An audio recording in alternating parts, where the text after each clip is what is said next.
Introduction. So, hey guys, me Travis Boy, and I'm with my guest, Dr. Lemonade. okay, I'm here. Remember and your I'm a Dragon Zord.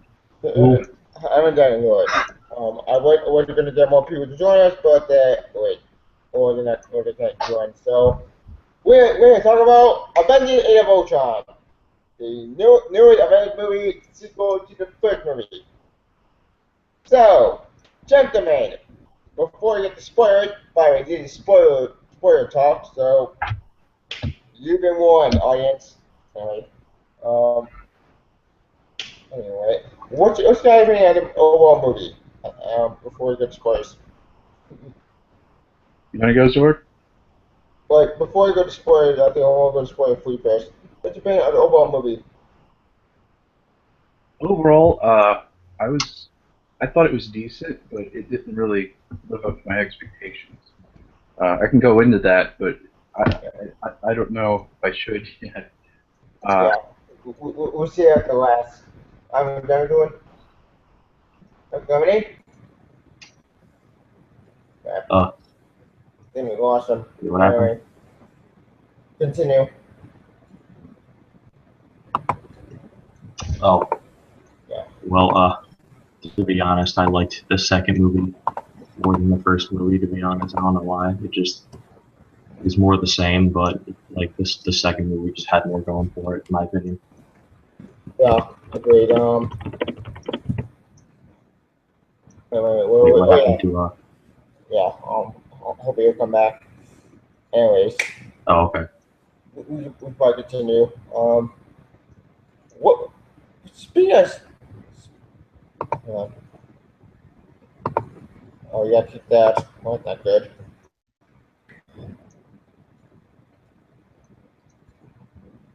you're Hey, back. Hey, sorry about that, folks. he's Technical back. difficulties. Yes, technical difficulties, and I need to update my image. Yeah. Damn you, Google. You screwed us. Yes. Yeah. Yeah. So, what movie? How about you, Tevye? What did you think of the movie? Overall, I loved the movie. I think the movie actually was awesome. But you get the first film, that's debatable. It's 50-50 because the first film, in my opinion, actually, what made the first film great is the magic. It was the first time we see all the characters together. Then the sequel, it's hard to top that. So, in my opinion, I think the sequel was awesome. Yeah, I agree with you. I'm sorry. I got some dogs barking in the next room. Hopefully, all that noise will subside in a second. Yeah. Hold on. Anyway, I'll mute my microphone until they shut up. Hold on a second. okay. Anyway, I'm a dinosaur. I didn't want to get the spoilers. Oh, spoiler, let's see. Okay. Now, All right, let's do it. yeah. What should we talk about first? Let's talk about Baron von Strucker. He was good, but I wish they used him more. Even though he's not Yeah, like the best like villain ever, but he was alright. yeah, because Baron von Strucker, in my opinion, after the end with the soldier, I want to see him with kick ass. Like I want to see him more, but instead we see him, he gets arrested, and then he escapes. Then he gets cut off. Oops. Yeah, Which I'm confused by that. It's really not very much Stucker. We have Hydra. Well, not what that's what dead. So we're yeah, gonna very true. much for the end with the soldier. Show up in this movie for 5 minutes. Why? What? I want to see him with kick ass. I didn't get it either, to be honest. Like, huge lead of Hydra. Like, yeah, he was Yeah. just kind of there. I don't know why they didn't use him more, Yeah. but That yeah, is, yeah, that kind of pissed me off. You know, he's a good villain.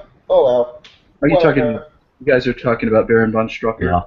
yeah, Yeah. How does he rank in? the biggest plot device. Oh, okay. So how does he rank in terms of your favorite Nazis for They're Marvel? Nazis. Uh, oh my God, here we Um, go. Well, he's, I mean, he's not quite a Red Skull, right? Kind of. yeah, he's not. He's more of a tactical person. Yeah, I feel like this guy, Cap could have kind of handled him almost Yeah, by himself. yeah. hmm Just the And distance. to see him actually Yeah. get into the Winter Soldier, which is awesome, then get killed off in this movie, was kind of regret that because did I miss something? Like I wanted to see him kick ass, but we didn't get to see that. He basically said, I'm going to surrender." He has been confirmed for, Civil War at the very least. It said Mm, that he died, or that Baron von. I think that's Zemo. I have a question. Maybe you guys could clarify. But Yeah. before they got Ultron, right? Mhm. Uh, what's the name of Iron Man's robot sentries? They're called the Iron Legion, right? Yeah. And I think they so. were, I think and so. yeah, and before they had Ultron, they had like the Iron Legion was working pretty well, right? Mhm. It was. So why did they need I Ultron? believe so. Like Um. if it's already working, it's like why do you need Ultron? He kind of like seemed unnecessary. That's like I've got this toaster and it toasts bread really good, but I'm going to give it artificial intelligence so it can choose whether it wants to toast bread. Like I just don't understand it. Well, my bet guess because Scott Wick got into Tony's head because he had to show that vision, and that vision was not happy, and it's Well, very good. That and Uh, like if he could have just given him Jarvis's artificial intelligence, then why didn't he just do that to begin with? I don't understand like why the artificial intelligence was needed and why he didn't just choose Jarvis. Like to me, it's just kind of confusing. yeah. But Well, but the thing about it, Ultron, the Ken himself was more clear about Hank Pym in the comics. I know the kind of Ultron. I know, but everybody tells. And since they could use Ant-Man and aka Hank Pym for this movie, which kind of sucks, but at the same time, it kind of makes sense because in Josh Whedon he said that's a hard task to pull this off, and yeah. yeah, with the Ultron, but the Ultron origin fit more to Hank Pym. Now, can we return Stark? Um, Of course it can. Like it makes sense, but I'm getting Tony created Ultron. It because I think he was afraid of like the Chitauri or like an invasion. honestly, what you're saying, I actually think the Chitauri were actually a little bit bigger of a threat because at the at the final battle, the only thing that was actually challenging was trying to defeat Ultron within a time limit before the Earth was forever doomed. So they're trying to Yeah, get all the civilians off, and they're trying to defeat him if that huge chunk of Earth collides with the Earth. And yeah, if it was on ground, I mean, Scarlet Witch pretty much could have soloed the entire robot army. I feel like she could have. yeah. But She could have, like with the Chitauri, they would have just kept coming until they had taken over New York. which is why Tony wanted to create Ultron to prevent that from happening ever again. Yeah, and yeah. like in Ultron Unlimited, they were a lot more difficult. There were the Ultron robots were made of low grade adamantium, and they were so Yeah, difficult to defeat that only Thor could do it. And even then, it took a lot of energy for him to do that. So it was yeah, more like this is sort of like the Avengers version of Nightfall. Like they basically waste all their energy on trying to kill these robots, and they yeah, basically have nothing left in the tank. And in that famous yeah, scene where Thor comes out and he says, "I must have words with thee." That's like an awesome moment. But like I felt that the robots in this movie, like Hawkeye, is like taking them out with headshots using arrows. yeah. They're not explosive. They're not made of carbonadium or vibranium. And I'm thinking to myself, when I watch the Comment Terminator, there. Yeah, like when I watched the Terminator movie, that guy got shot, blown up, and it took forever to kill him. And I felt like the robots in this movie were made out of like paper mache. Yeah. It seemed really easy. If Hawkeye can take one out, I mean, aren't these guys supposed to be like equivalent to the Tony Stark's armor? Aren't they supposed to be Yeah. bulletproof? Vibranium. Yeah, Which vibranium and lithium is like struck as metal. Since they take adamantium, I think that would make sense. Oh, Nick. I'm gonna discuss. Anyway, that's speaking of Ultron, that reminds me. Before we get on to actually, what's your opinion on James Spader of Ultron? I, Sylvia. Oh, Nick.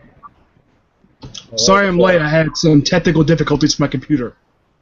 Yeah, that's okay. Anyway, we're going to talk about Age of Ultron, so on the show. Yeah, I'm ready to talk about it. welcome. Alright, Dr. Lemonade, speaking of Ultron, what's your opinion on James Spader of Ultron?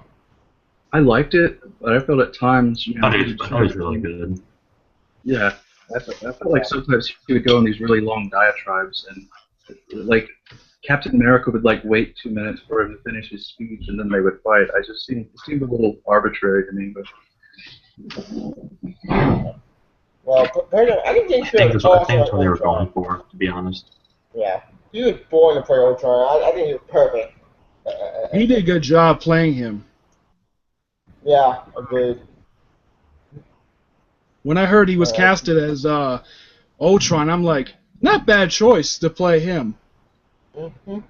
What Yeah. did you think of his overall look as Ultron when he became the actual final form? I think it might be. I think I was not expecting that, to be honest. Same here. Because his top form might have been was very cool. It was awesome. Granted, we went to one final form I just wasn't upgrading, but whatever. Oh, Dr. What's your opinion? oh, I thought he looked awesome. I loved his design. I thought he Yeah. looked great. Same here. I think his design was awesome. At Do I least think, it had the Ant-Man. At least have the Ant look they have from the comics. yeah. They did it on purpose because Hank Pym had nothing to do with this version of him. Yeah, that's true. Because and Pam at the is the Ant-Man now, and since he didn't design Ultron, which speaking of, that's really another question. Since Ultron's created by Iron Man, not Hank Pym, how are they going to tie Ant-Man to this movie? I'm still wondering about that. They probably won't. Ant-Man picks up like right where this movie leaves off. And speaking of Ant-Man, I heard yesterday that Paul Rudd is going to be in Captain America: Civil War. Oh yeah, I heard about that. Oh my god. Yeah, and I was a bit surprised at the biggest surprise out of everybody who's going to be in that movie is that General Ross is coming back. Yeah, I heard that. Yeah, I heard about that. That's serious? interesting. Yeah, he's coming back. William Hurt is coming back. They announced that yesterday. Yep, same actor. Yep, same one. Same actor, but to the movie. Yeah, William Hurt is his name, the actor who played Thunderbolt Ross. So I guess that sort of means that the Incredible Hulk is part of cinematic continuity. Yeah, I think so. That would make sense. I'm just wondering when they're going to bring back the actress who played Betty Ross. Oh yeah. Good question. Can't stand Betty Ross, to be honest. I can't either, especially in the comments. Yeah. Nags. Well, Betty Ross, in my opinion, I actually liked her, but the thing about the character, I think her character has been downgraded kind of recently. It's kind of sad. Wait, didn't she turn to Red She-Hulk?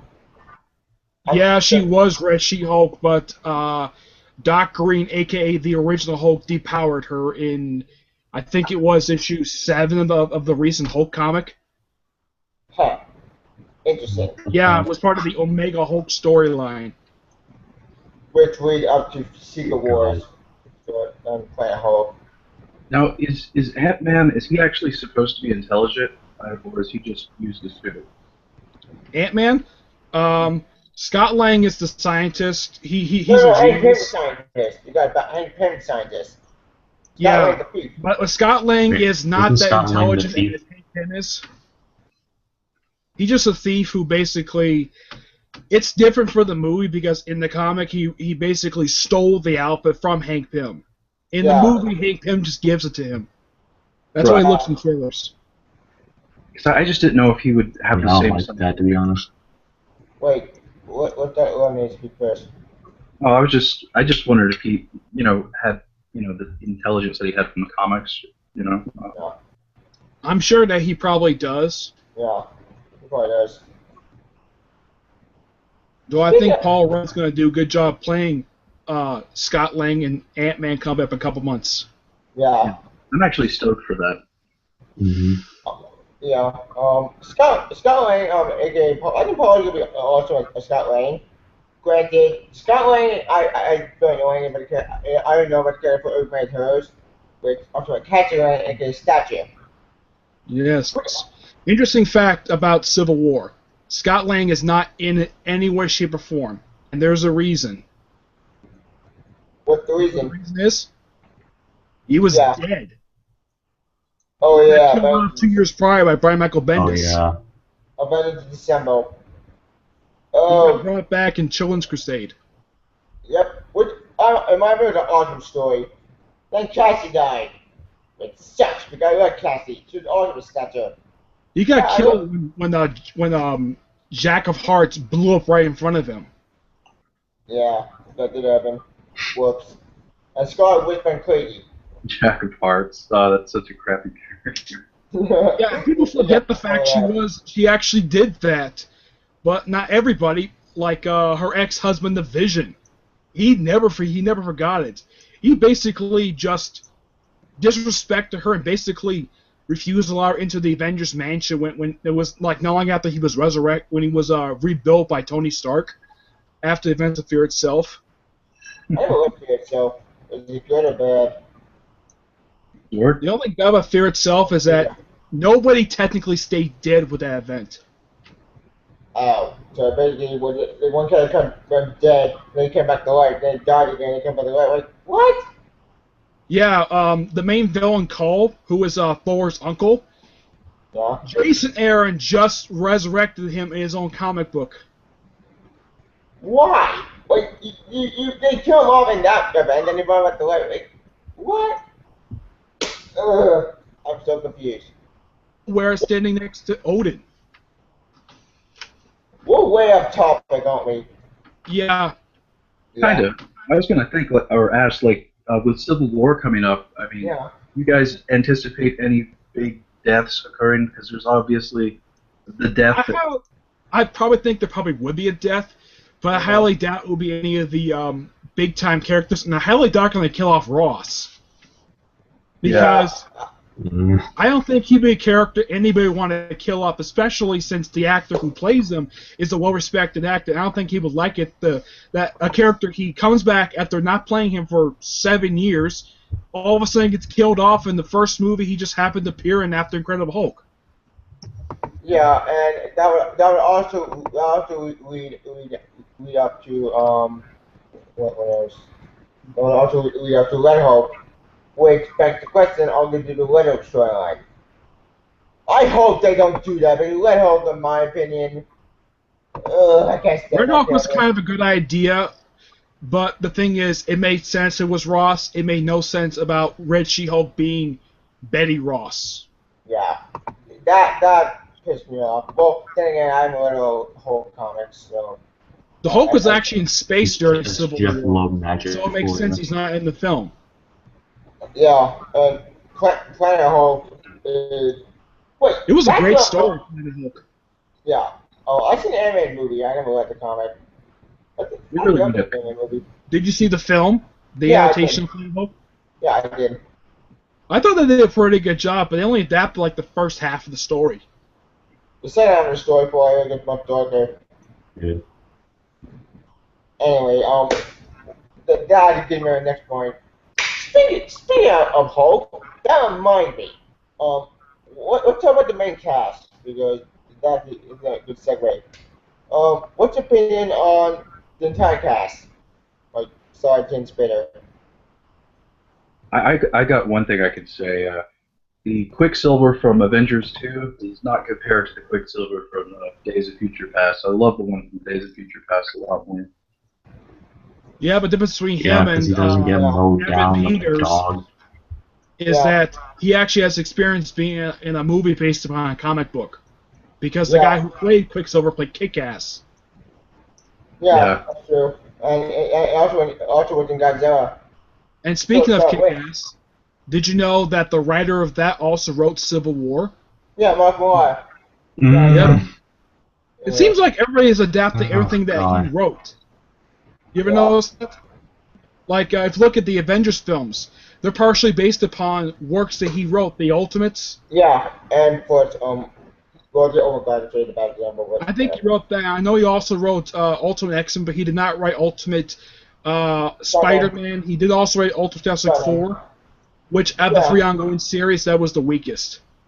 Yeah, like there's Ultimate X-Men, Ultimate Spider, no, the Ultimate Spider-Man first, then Ultimate X-Men, then the Ultimate, then the Ultimate X-Men. Mm-hmm.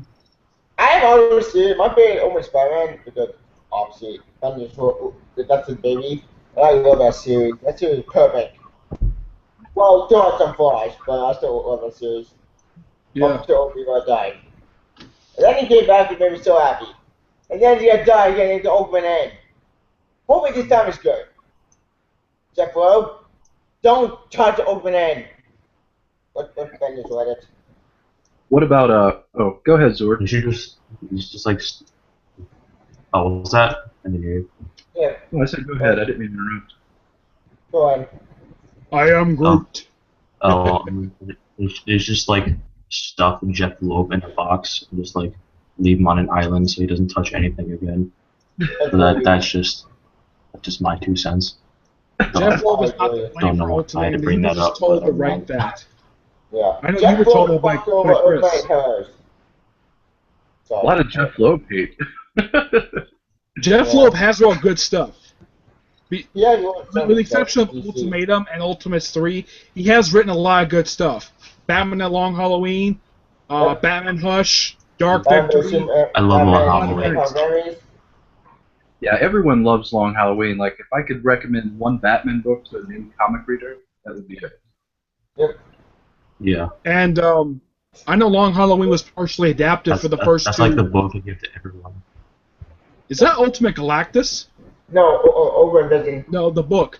Is that Galactus the event? The trilogy is the entire trilogy in this book. Yeah, and there's a bit confusing with that one. I think it's that one or Ultimate Power, where Reed Richards trying to list off his age. Either in one book he's 18, another book he's 21. Isn't that weird? Yeah, that's weird. Open Power. That's what Jeff Loeb decided Ultimatum. Yeah, and it's just basically just Moore's version of Crisis on Infinite Earths. They're trying to do that by killing off half the universe. Secret Wars. That's stupid.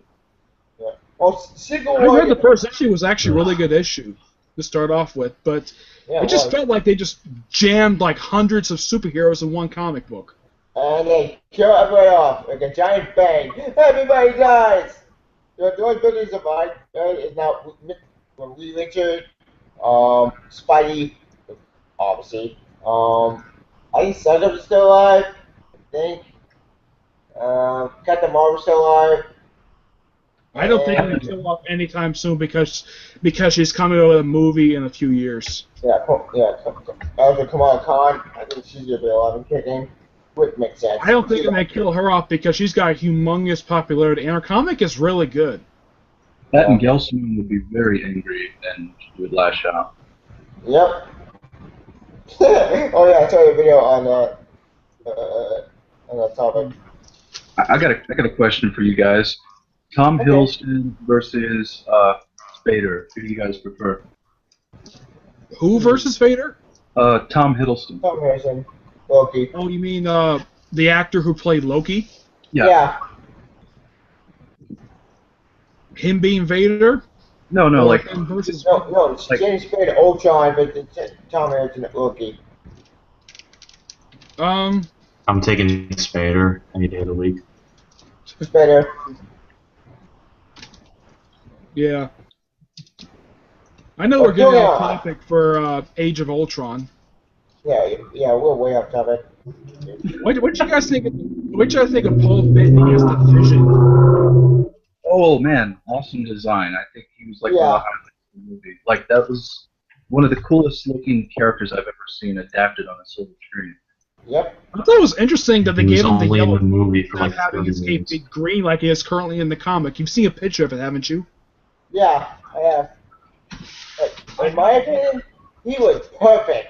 Like, holy, I did not expect Vision to be adapted this well, but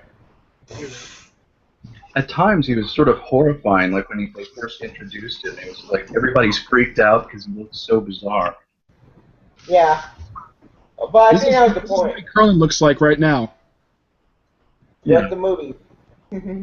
Yeah, the movie has him with the yellow also, cape. yeah. Also, speaking of Vision, that brings me to another point. The Infinity Stone, Infinity Gems. The Stone Gems, what can we do there? Like, it's also tied into the Infinity War. Now, this also brings another question. What's your opinion on the whole Infinity Stones, like being involved in this movie with the Pine Gem? Well, how exactly did he employ the Vision employ the mind gem against Ultron? Because I don't really understand that very well. I mean, I don't. I thought it was odd that It's that Marvel magic. he even used the mind chip like that, but that is a power he does use in the comics. Yeah. Also, you can face through game is awesome. Speaking of Vision, that reminds me.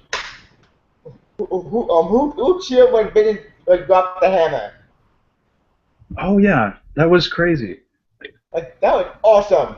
Like, Well, he's not technically love worthy that to scene lift the so much. hammer, but he just alters the density of the hammer just so he can lift it. yeah. It's like, oh, he lifts the hammer, he's cool. Yeah. Yeah, that was so badass. Like, I never expected that. I even Captain America at the hammer. I mean, I What's know the he can best outfit alter. for the movie? Yeah, he almost did.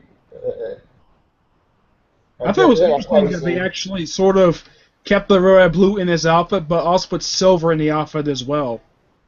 And having the A symbol for Avengers on his arms. I thought that was a really interesting idea. Yeah, it was a very nice touch. Like, I love that.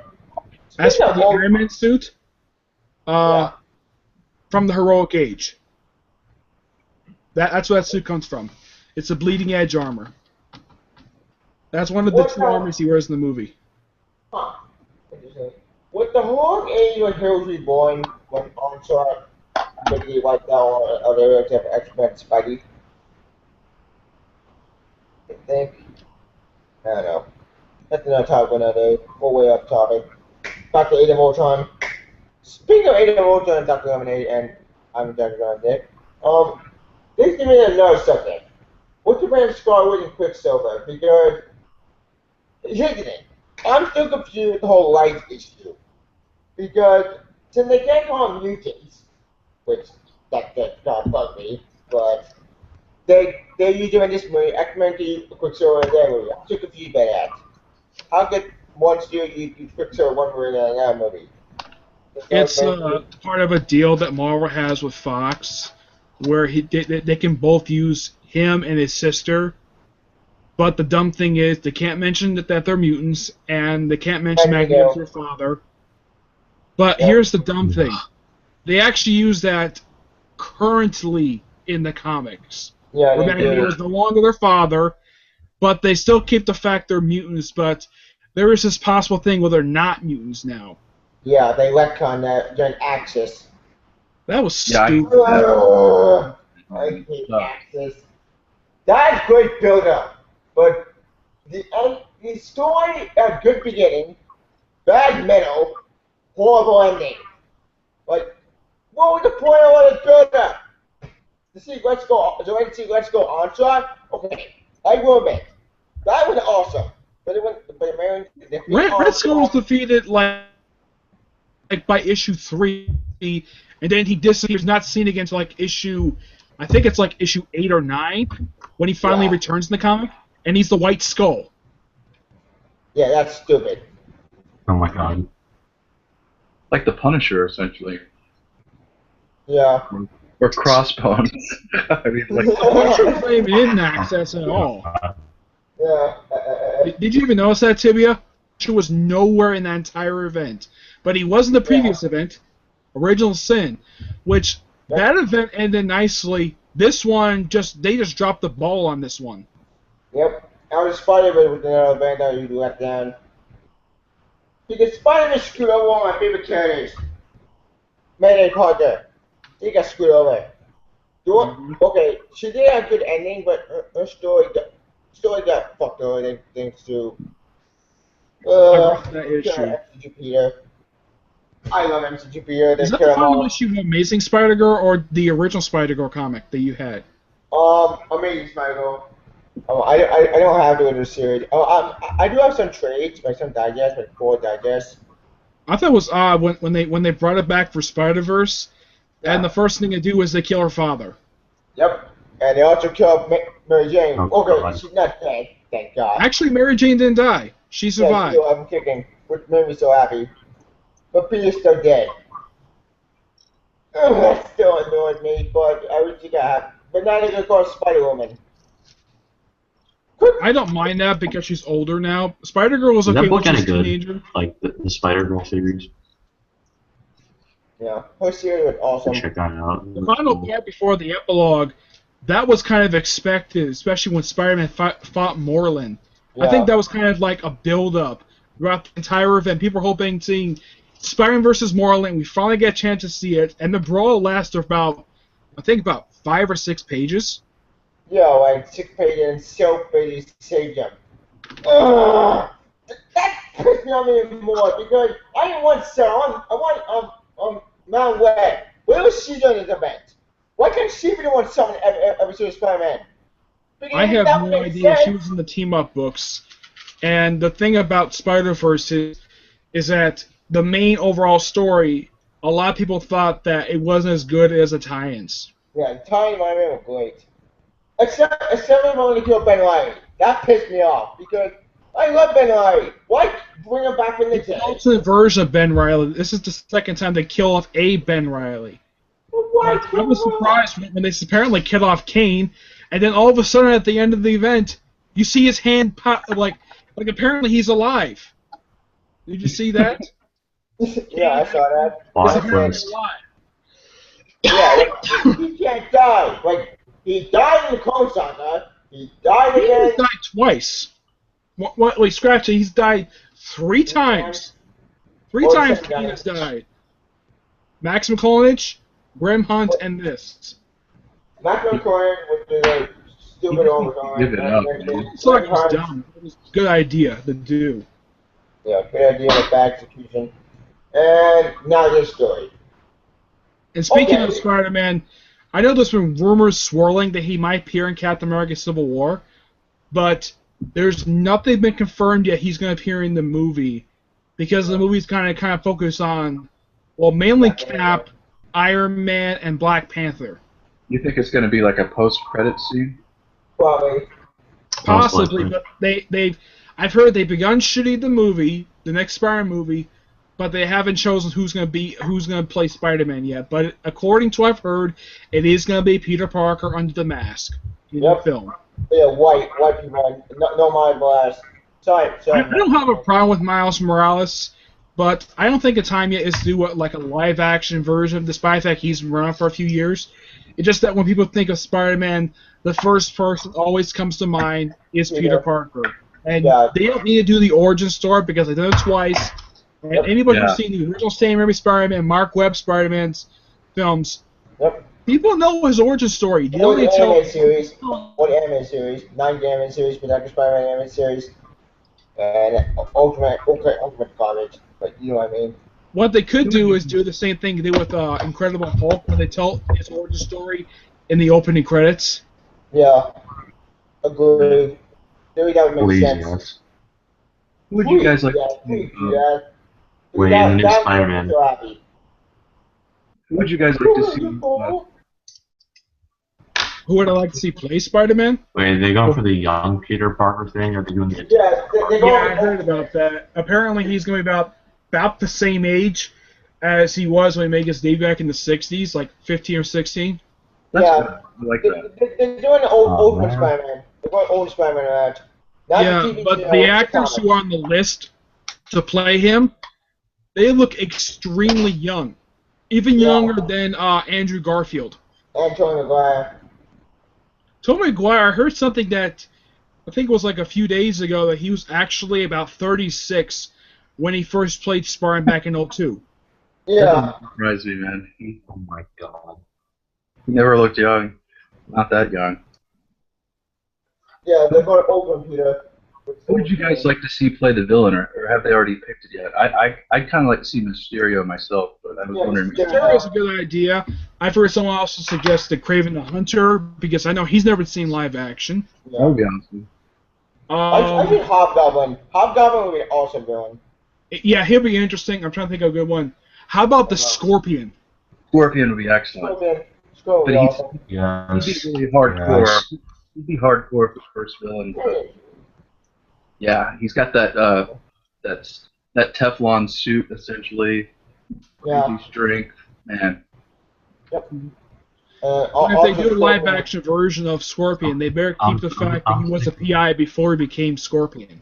Yeah. Don't do an Ultimate there with Open Scorpion, which okay, I'm gonna love Open Concept, right?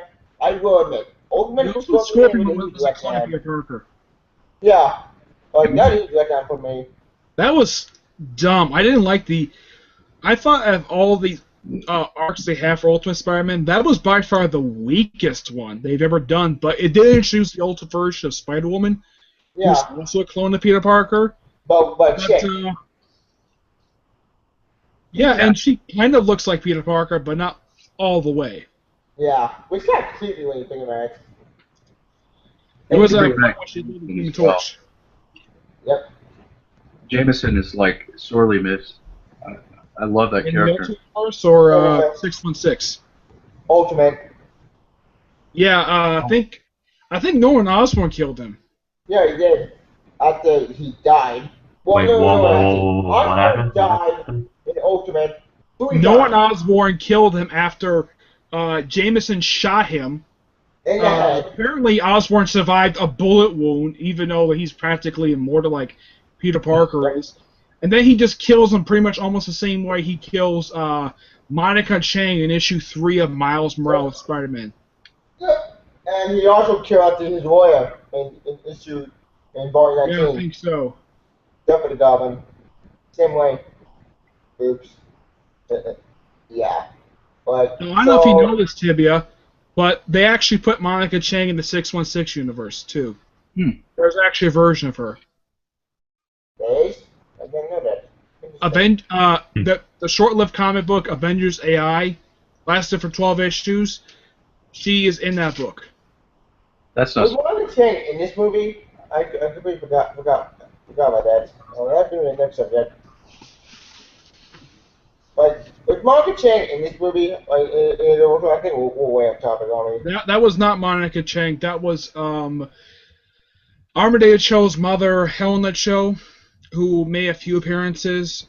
But I've heard apparently she's dead Yeah, she's in dead. the At the end. 616 universe. She's dead in this movie. Oops.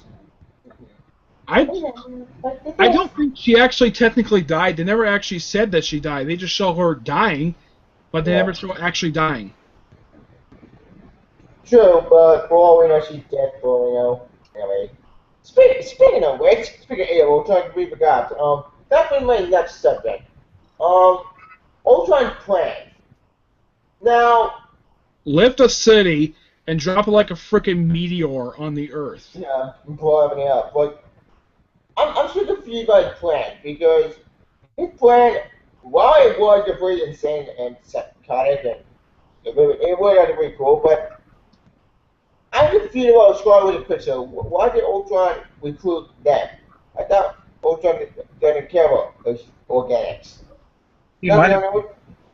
He might have just used them until they run out of their usefulness and killed them. That's possible, but That would make sense. Johnny I think the Good? reason why they had him do that was so that they can channel the 616 version of him. Makes sense, because over Ultron is a big idiot. Sequence Ultron makes more sense. yeah. And who wants to fight Scarlet Witch at the end of the day? That's a pretty scary proposition. Yeah. What did you Scarlet think of Witch, the actress who played Scarlet Witch? I thought you I did think good. she's great.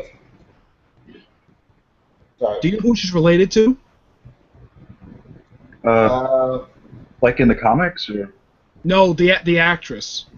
no, I don't. She's related to Mary Kate and Ashley Olsen. The Olsen twins. Wow. I think she's their younger sister. I think she is. Yeah, I think she is. Huh. One thing I gotta say about her, she is stunning. Yep. Mine, she's great. Scarlet Witch. I totally got that No More Mutant vibe too, like when she just went She crazy was and all. screaming. Yeah, yeah. Awesome. Awesome moment in the movie. Agreed. My main idea she's perfect as Scarlet Witch. There was one moment I would have thought they would have had some rock music when she had her badass moment when she comes out of that building and she starts throwing her chaos magic. After Hawkeye tells her that. Yeah, I'm talking like actual music they could have done for that scene. They could have used like American Badass for that scene. Yeah. America. Yeah, another thing that. Oh, go ahead, Tilly. Alright. Sorry. I'll let you finish first. I mean, I guess it probably won't happen, but I guess there's a possibility that, Doctor Strange could at some point take her under his wing. But I mean, I think since her powers aren't really magic based, I don't know if they do. Yeah, we talked about the question about. Apparently, one of her abilities is telepathy. She can read people's minds for some reason. And she can put vision in their heads, which might have been pretty cool. Yeah, but the thing is, she never had that power in the comics at all. True. That is something that Jean Grey and Professor Xavier and Rachel Grey had, and Emma Frost. And Rachel Summers. That's what I mean, Rachel Summers. Oh, sorry. Though she first got about Rachel Grey because her father started dating Emma Frost after her mother's death. After Jean Grey died. Time travel computer named Cable. She got killed by a guy called Zorn. He's a Grant Morrison creation. Got killed off in that controversial story, Planet X. Have you read it, Tibia? No. Again, X-Men was It's new X-Men under Grant Morrison. I'm sure you probably heard of his legendary run for Batman. I read that. I just forgot about maybe. This particular run predates that.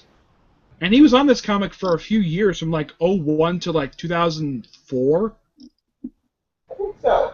And then, after Grant Morrison left, Marvel screwed everything up. They basically brought Melanie back to life. Somehow within Zorn, who had to express by them. The retcon was not Grant Morrison's idea. It was somebody else because no one liked his version of Magneto.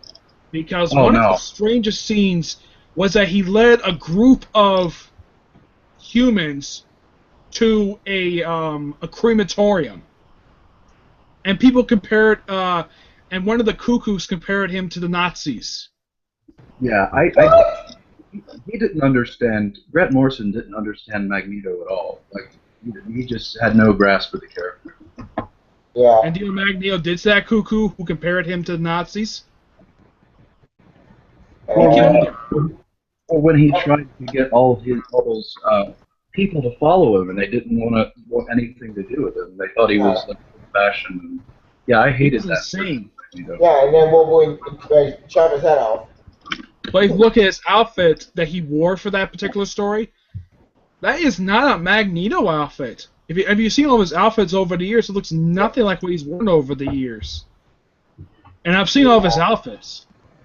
Yeah, and for what I heard in that story, the retcon, Mason whatsoever, retcon, he fucking that stuff too, because I felt confused with the retcon. I never saw the retcon was confused on how. Do you know what his current power base now is? Magneto? Magnetism? His power base is the same way it is in the movie Magneto version. Yeah, it's definitely downgraded. Yeah. All because of what the Phoenix Force, even though he wasn't a host, apparently he was hit by a Phoenix Force blast, and that screwed up his powers. Yeah, prior to that, What? he had some crazy powers. He could control electromagnetic. I forget exactly. Electromagnetic pulse? Yeah, I mean he could control Reading stuff. one comic at one point, he had the power of telepathy. He could read people's minds for some reason. I don't know how he can do that. How did you get that power? I thought it was Charles Zero in the I have no idea. This was like back in I was reading the Essential X-Men books. I think this was like in the late 70s. He briefly had this power, and then other writers just simply forgot he had it. That is so confusing. That Silver Age Blue is confusing and weird. What is the Bronze Age? I'm not sure. We'll way off topic on me. Anyway, speaking of X-Men, that reminds me. What did plan on Quicksilver's death when he died? I mean, I called it BS. How come? Because he wasn't in the movie like too long. Well, to be fair, he was, but he just like got killed off instantly. He didn't go out like. No one had an emotional attachment to him like they did to the rest of the characters. Him and his sister, though his sister somewhat, but him, he barely got screen time. I think he got maybe 30 minutes of screen time, maybe. Yeah. I agree. I didn't care whether he died. He just wasn't a memorable character to me. The thing One is, character got wasted in the movie. Baron Wolfgang von Strucker, one of the greatest villains in the comics. yeah. And he gets knocked out so easily by Captain America. Yep. Yeah. Yeah, that kind I'm of thinking, what the heck are the writers thinking who wrote the script for this movie? This is Baron Wolfgang von Strucker. And Captain America Nick Fury. And he gets knocked down in 2 minutes? That and then you get off. Yeah, that was kind of strange. In both of the Avengers movies, like Cap goes one-on-one with both Loki and Ultron, and he doesn't beat them. But I mean, he doesn't get beaten either. So it's his abilities are kind of crazy. Yep. Yeah, but his fight with Ultron was actually a really good fight. It was a good fight. I loved it. I think of everybody who Ultron fought in the movie, that's probably one of his best fights in the movie. Yeah. All the Avengers he fought, but he never fought the Hulk for some reason. He just had the Hulk just threw him out of the Quinjet. And he says, "Oh, for God's sake!" And the whole theater I was in basically burst into laughter when he said that. The Hulk does hit him with like a haymaker, doesn't he? Yeah, he does. I think he does. See, I didn't understand that. Like, I mean, I know he got hit with all that, with the Scarlet Witch, Vision, and Thor, but I mean, how did that negate the vibranium? Shouldn't that have like prevented him from, getting knocked around like that? I just don't. I have no idea.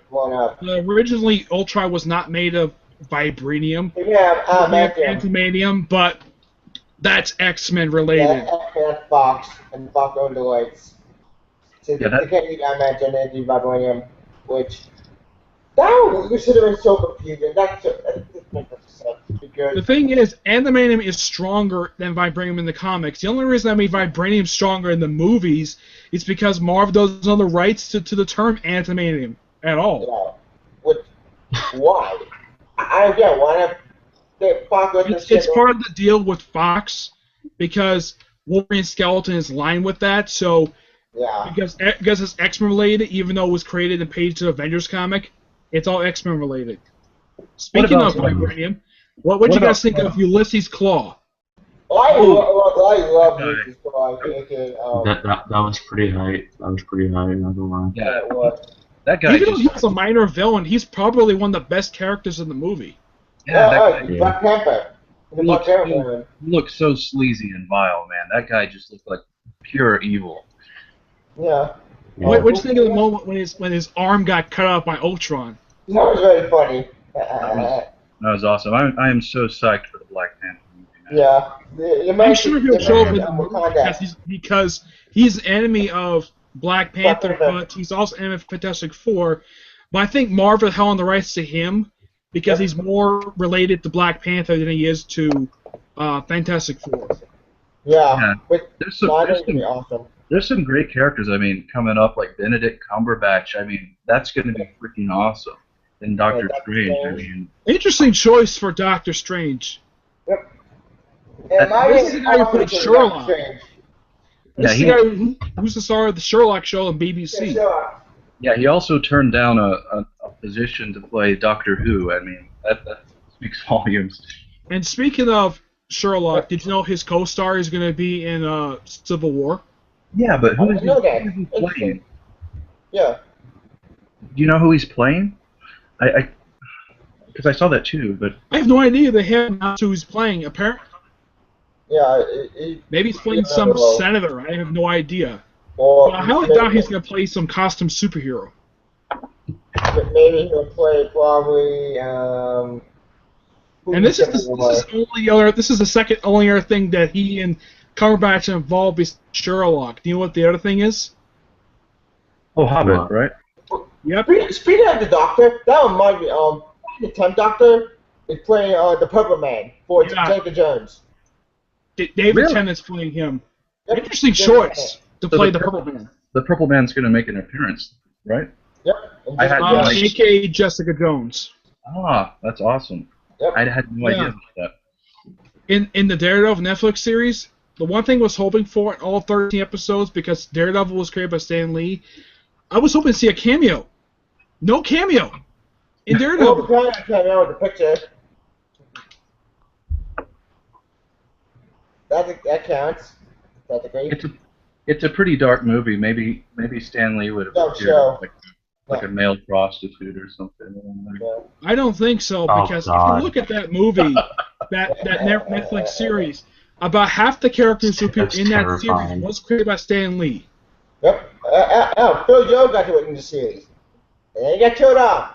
Created by Stan Lee, but made prosperous by Frank Miller. Yep. Yeah.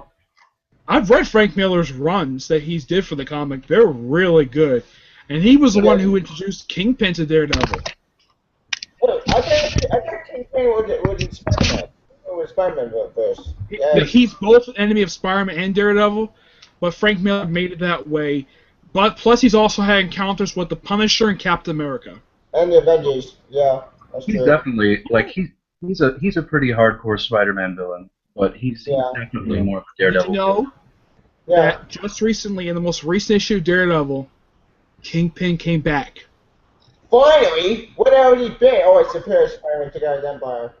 Well, he Well, did make New an York appearance is- in Family Business. Yep. The original graphic novel, that same line of books that Avengers: Rage of Ultron came out with. Oh yeah, I read that story. I read that Yeah, arc. Kingpin Is that made an book any appearance in good? there. Yeah. I've read it, the Rage of Ultron book. That's really good. I haven't read Family Business yet. I read Very Business. I not read Okay. of Ultron, but Very Business had a good story. The ending is when that would piss me off because I won't be spoiled. I won't tell you. But Tibia, do you know how long it's been since Daredevil's come face to face with the Kingpin? I have no idea. It's been a while because this is probably the first time he's appeared in Mark Waid's run, right? Yeah. Yeah, this is the first time since Shadowland these two have seen each other. Shadowland. That was in Daredevil event late 2010. Wasn't that the event where Daredevil took down Bullseye and he took it to the hand? Then he became crazy and stupid, and then he got rid of a demon. He became the head of the hand, and Yeah. the first thing he did in Shadowland was he killed Bullseye. Makes sense. He had it coming a long while after King Ultra. But then Mark Waid retconned it that he brought him that somehow he survived his stab wound to the chest. How? How do you survive that? That's impossible. I have no idea. Somehow, because of the stab wound, he's trapped in iron lung, and the only sense he has left is sight. That's it. It totally doesn't make sense. That's the best. That's the best. Well, Green Read Goblin. Mark Waid's Daredevil, the first volume. Read the first 26 issues, and Bullseye is behind everything that's been going on in the comics issue 1 of that volume. Wow. I need to read that someday, but that sounds weird. It's just He like just fought Elektra. He fought Elektra early this year. Again, first time in a few years. He showed up toward the end of her comic book. After Electra died in Premier Run. Yeah, Elektra got killed in a great issue, 181, double-sized issue. Yeah. And then, of course, Frank Miller brought her back toward the end of his run. Good. But me, But she's been killed off twice. twice. How she died? How she died again? She died I think once. she apparently died again, I think maybe in the mid-2000s, but it was very, very brief. Huh. yeah, don't tell Gail Simone again. She wouldn't react well. Yeah. I don't think Gail Simone has ever written an Elektra comic book. That's good. She went in Batgirl. She would make Elektra the biggest pansy ever, just for real. But Well, Batgirl maybe. was I don't know. always been pretty. No. The issue's written by Gail Simone in this very book. Yep. Oh yeah, true. The only book she's writing now is Red Sonja. What's Sonya Boy? That's the one. It's a good book. I never read. Red Sonja, I've read it. I'll check it out. Oh, way off topic, are we? Yeah, what anyway, Yeah, we are. Anyway, At least we're still talking about comics. I mean, that's good. We're in the yeah, ball. that's good news. Yeah. Yeah, that's good. But that brings me to my next point. Speaking of Civil War, I know we're jumping ahead with it all the time because it's so much time about, but how did we read Civil War? Because okay, they stopped Ultron. Oh wait. Before you talk about that, I got my the final one with Ultron. What's your guys' opinion of when you see Vision and Ultron finally meet? What do you think of that scene? When Ultron and who meet? Vision. Cool scene. Yes. Germany? I love that. I'll tell you one thing I really love. I love when he goes intangible and he kills those robots. Like I was so happy they did that. Same here. That's awesome. I'm enjoying it. Exchanges of dialogue in the entire movie. Yep. What did you think, Zoomer? What did you think? Think of what? Oh wait, I'm sorry. What? I didn't hear you. Oh, the meeting between Vision and Ultron. Yeah, the speech. That was probably was one of my favorite scenes in the movie. To be quite honest. We'll be back in a minute, Tibia. Vision just goes off on him. Yep. Agreed. And my opinion, that speech is very beautiful and very sad and very much because both Ultron and Vision were created for the same purpose. Ultron was a complete psychopath and complete psychotic. Vision, in my opinion, he felt for humanity. Ultron, it's like Cain and Abel, basically, when you think about it. Because Tony Stark created Ultron, he became Cain, and Vision is Abel, I think. Is that metaphor? Yeah, he destroys him in a very calm and composed way. He's like, "Oh, you don't want to join us? Well, it is time to die." And here you go. Yeah. I wrote one yesterday. I love that line. Paul Bettany was perfect at Vision. Especially one of my favorite part of Vision when you get to see his cape. That was awesome just to see him out there with the cape. I didn't expect him to do that. I love how his body transforms to, he creates the cape. I love it. He's just a really awesome aspect of the film. Yeah, Big Happy got my Martian Manor. Big Max. DC, free. I'm back. Bold into Marvel. Like, get Martian Manor on Justice League. They made me so happy. That brings me to my next point. Alright. Speaking of, what could be a Hawkeye family? That which is now part of Ultimates. Interesting idea. I know that's also from Mark Millar's run on the Ultimates. Ultimates too. But the thing is, in the second book, Mark Millar had them all killed off. Yeah. But I'm glad they did not kill them off in the movie. That would have been stupid. Yeah.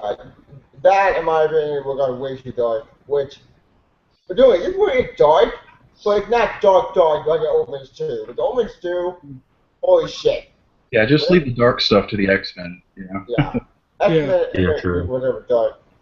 Yeah. Omens 2 was just plain weird, but it was still a good book.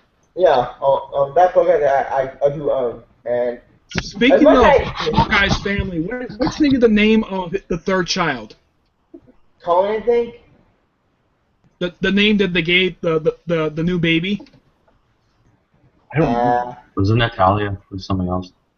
It's Nathaniel Pietro Barton. Ah, okay. Christ They almighty. named him after Hawkeye. Well, apparently, in this movie, they say that Hawkeye and Black Widow are best friends. That kind of is how it is in 616 universe. Makes sense. I think the whole Pietro thing, just because Pietro saved Hawkeye's life, that's the only reason why I can think of that his wife would name their baby after him too. Well, that makes perfect sense. Yeah, I kind of would have liked to see, like, if he adopted more of the personality from Matt Fraction's run with the tracksuit Draculas and all that kind of stuff, but he's a little too hardcore for that. I don't know if it would work. Yeah, they asked about more from Open Hawkeye, if you look, was from the old Reds. The only problem with Matt Fraction's run is just that it experiences so many delays. And the final issue doesn't come out till next month. Yeah. Secret Wars. Thank It's a good book, but it's just that Marvel, for some reason, keeps delaying it. Though I do have a strange theory that might be true. I think that the editor of the Avengers comic books must be jealous that the Hawkeye book is selling better than Avengers. So instead of canceling the book, they're just delaying it. Well, he's working really hard. He's working hard on sex criminals right now. You know, he's got a lot on his mind. Yeah. Not Fraction. No, everything Matt Fraction's written, the only thing that's considered not as good as everything he's written over the years is his run on Fantastic Four. They're bad? I actually liked it. I thought it was pretty good. Yeah, It was okay, but it's not as good as James Robinson's run that he just wrapped up. That was awesome. That film is Fantastic Four. The Fire is still Fantastic Four, which is a great ending. But you know what's even sadder is that Fantastic Four, after that sequel, where they get screwed over. Like, I don't get it. Why do we have Fantastic Four in the main series, but Fox is not fucking over Fantastic Four? They just get to keep the lights. And Marvel doing the exact same thing to the comics. Why can't they have the four? They're the first family. Why can't rid of them? I tell you, I family in 616. No, not Hawkeye, but Fantastic Four. I don't know why they keep screwing that family up. Yep. It's like Reed and Sue either are separated or their marriage has gone up and down since the 60s. like They got married. And they're like one of two couples, actually one of three couples who are still married in the comics. We also got Luke Cage, Jessica Jones, Yep, that's one. and North Star and his husband. That's Oh, and May Parker and Jay Jameson. You know, Jonah's father. They got married, which... Okay, Marvel. 600 It was an okay idea to do. I didn't have a problem with it. I know everybody's got a problem with retconning this marriage of Mary Jane Watson and Peter Parker. About that to this day. But that marriage was actually not a bad idea. Yeah, No, that like, marriage... But here's what I don't get. If she got married Aunt May, why fuck on Peter Parker and Mary Jane? Why retcon that but Aunt May got married? Joe Quesada is an idiot who thinks that Spider-Man needs to be young. Need to be single. And I heard something that's a rumor that apparently this was actually the idea that stretches far back into the 90s. You know, the whole thing of him making a deal with Mephisto? This idea has been in the minds of Spider-Man writers since the 90s. That's how far back this went. 100 the end of Clone Saga. But it's a good thing they didn't go through with it. Yeah, until 2007 and after Civil War, which, okay, Civil War, the comic itself, wasn't a bad... Civil War screwed over two comic books. Two comic books. because Cap got killed at the Civil War. Yep. But I don't blame Everbaker for doing that because he's a good writer. Yeah. Cap's not even going to appear in the first part of Infinity War, I don't believe. Where, No. He might be, but I know that the only Avenger is confirmed for Part 1 and Part 2 is Chris Hemsworth. Yeah, poor. He's the only Avenger I heard of that is confirmed because Part 1 and Part 2, he's going to be in those two, and Thor Ragnarok. And as far as I am, in his contract to appear in as Thor. It makes sense. Because Ragnarok, actually, that's been no point. They haven't revealed what the plot synopsis of that thing is yet. But we still got a whole year before that comes out. Yeah. If this movie actually left Ragnarok, the one thing that's probably not going to be Thor's clone.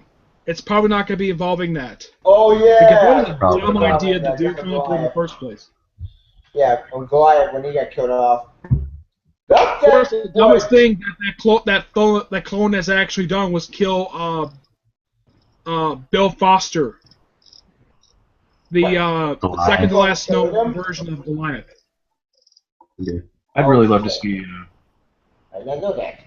Interesting. I don't know why they killed him off in the first place. He was an interesting character. Who's that? And they killed him off in 2 seconds. Are you talking about Goliath or?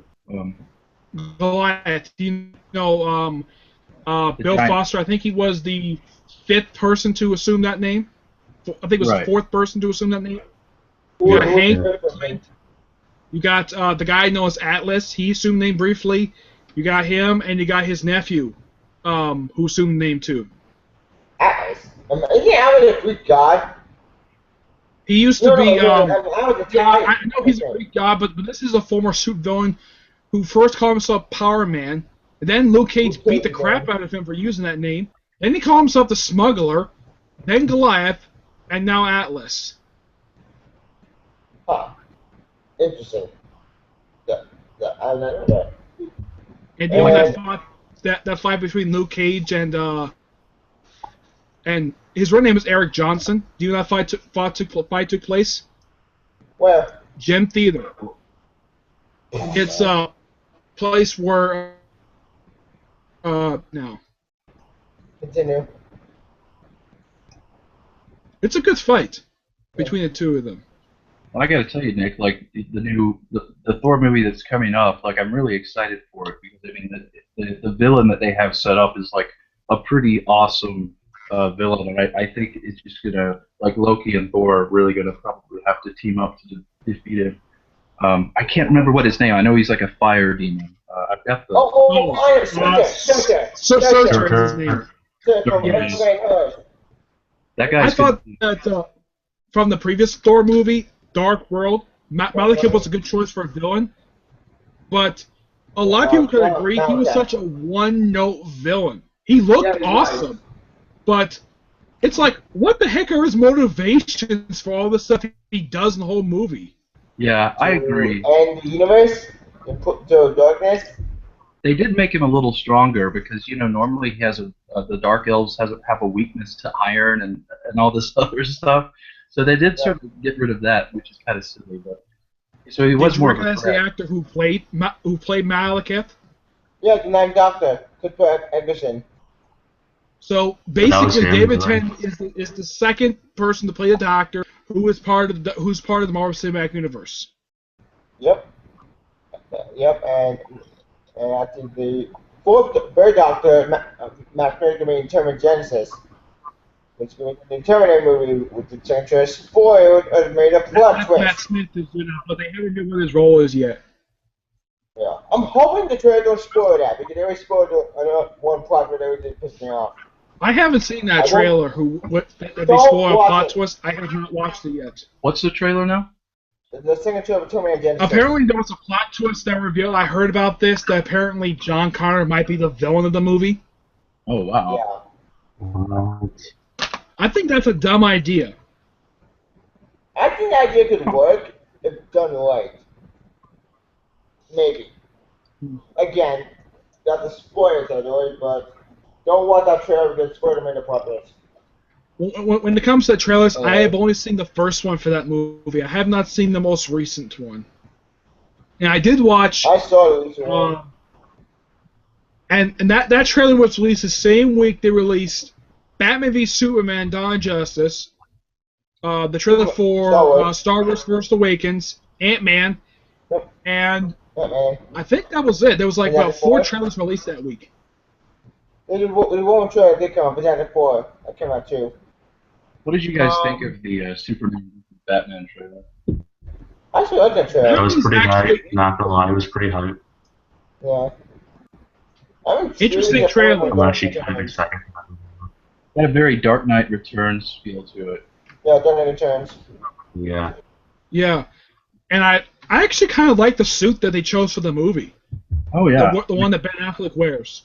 Yeah, I like both of them. The robotic suit and the other one with the small bat ears. It's kind of like Jim Lee's version of the costume. What did you guys think of really at the time when he was casted? Do you guys think that Ben Affleck is a good choice to play Batman? I think, in my opinion, I think he's a good choice for Batman and Bruce Wayne because when it's announced, I said there are worse choices. There are worse choices. Val Kilmer, maybe. When they announced his casting, Val Kilmer. the backlash was so humongous, but W was prepared for this. But the thing is, when they heard that, they thinking the guy who played Daredevil and did Gigi with J-Lo, but people are forgetting he had a movie career between Daredevil and the stuff he did recently. Yeah, I'll go. Yeah, and that movie won Best Picture, but he didn't win. He never was nominated for Best Director. Yep. Yeah, he's. Which I still think is stupid. I'll go with also. I love that movie. I think he deserved it for Best Director. I haven't seen Argo. You should. But I heard it's really good. It's great. Although, in my opinion, maybe a fan of Ben Affleck. Argo. Well, also the town. The town was in that movie. The town was awesome. I hope WB releases a reason of why the heck this movie was delayed in the first place. Because it was supposed to come out this month, originally. But they delayed it by a whole year. Then they moved to the day Captain America Civil War to come out. And then they moved it again to I think it was about 2 months prior to that. Yeah. They moved to like March. Oh my god. What do you guys think of, like, they've got the Jared Leto Joker. I know a lot of people think of that. What do you guys think of Deadshot's costume? I think it looks pretty sick. I'm digging it. That is a pretty cool look. And I actually saw a picture of when that was released. Someone put up a cover from Gail Simone's run from Secret Six, where it had Deadshot on the cover. And if you look at it, it looks almost exactly like that cover, except the that targeting eye thing he has. It's on a different eye. Yeah, I thought that was weird too. The mask looks.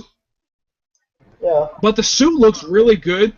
But I've heard it's been compared to Deathstroke from Arrow. I think it looks because Deathstroke from Arrow, for I seen that it just kind of look like that. Well. What do you think of the lineup they had, the full lineup they had for Suicide Squad? Honestly, besides Deadshot, I think the one killer that looked great was... It's an interesting thing, but if you notice, this is probably the most packed movie that's coming out next year. And people complain that Civil War overpacked, and so they're back for Superman. Yeah, and if you notice in the past few months, they've been announcing like who's going to appear in the movie. Yeah. Like they announced when they announced the guy who's playing Killer Croc, which I was surprised to put him in the movie because he has no history with Suicide Squad at all. Yeah, why did King Shark? King Shark didn't want to send them Killer Croc. Yeah, I don't know why they put King Shark in there. And the guy who played him, the guy who's going to play him, he played Heavy Duty from G.I. Joe vs. Cobra.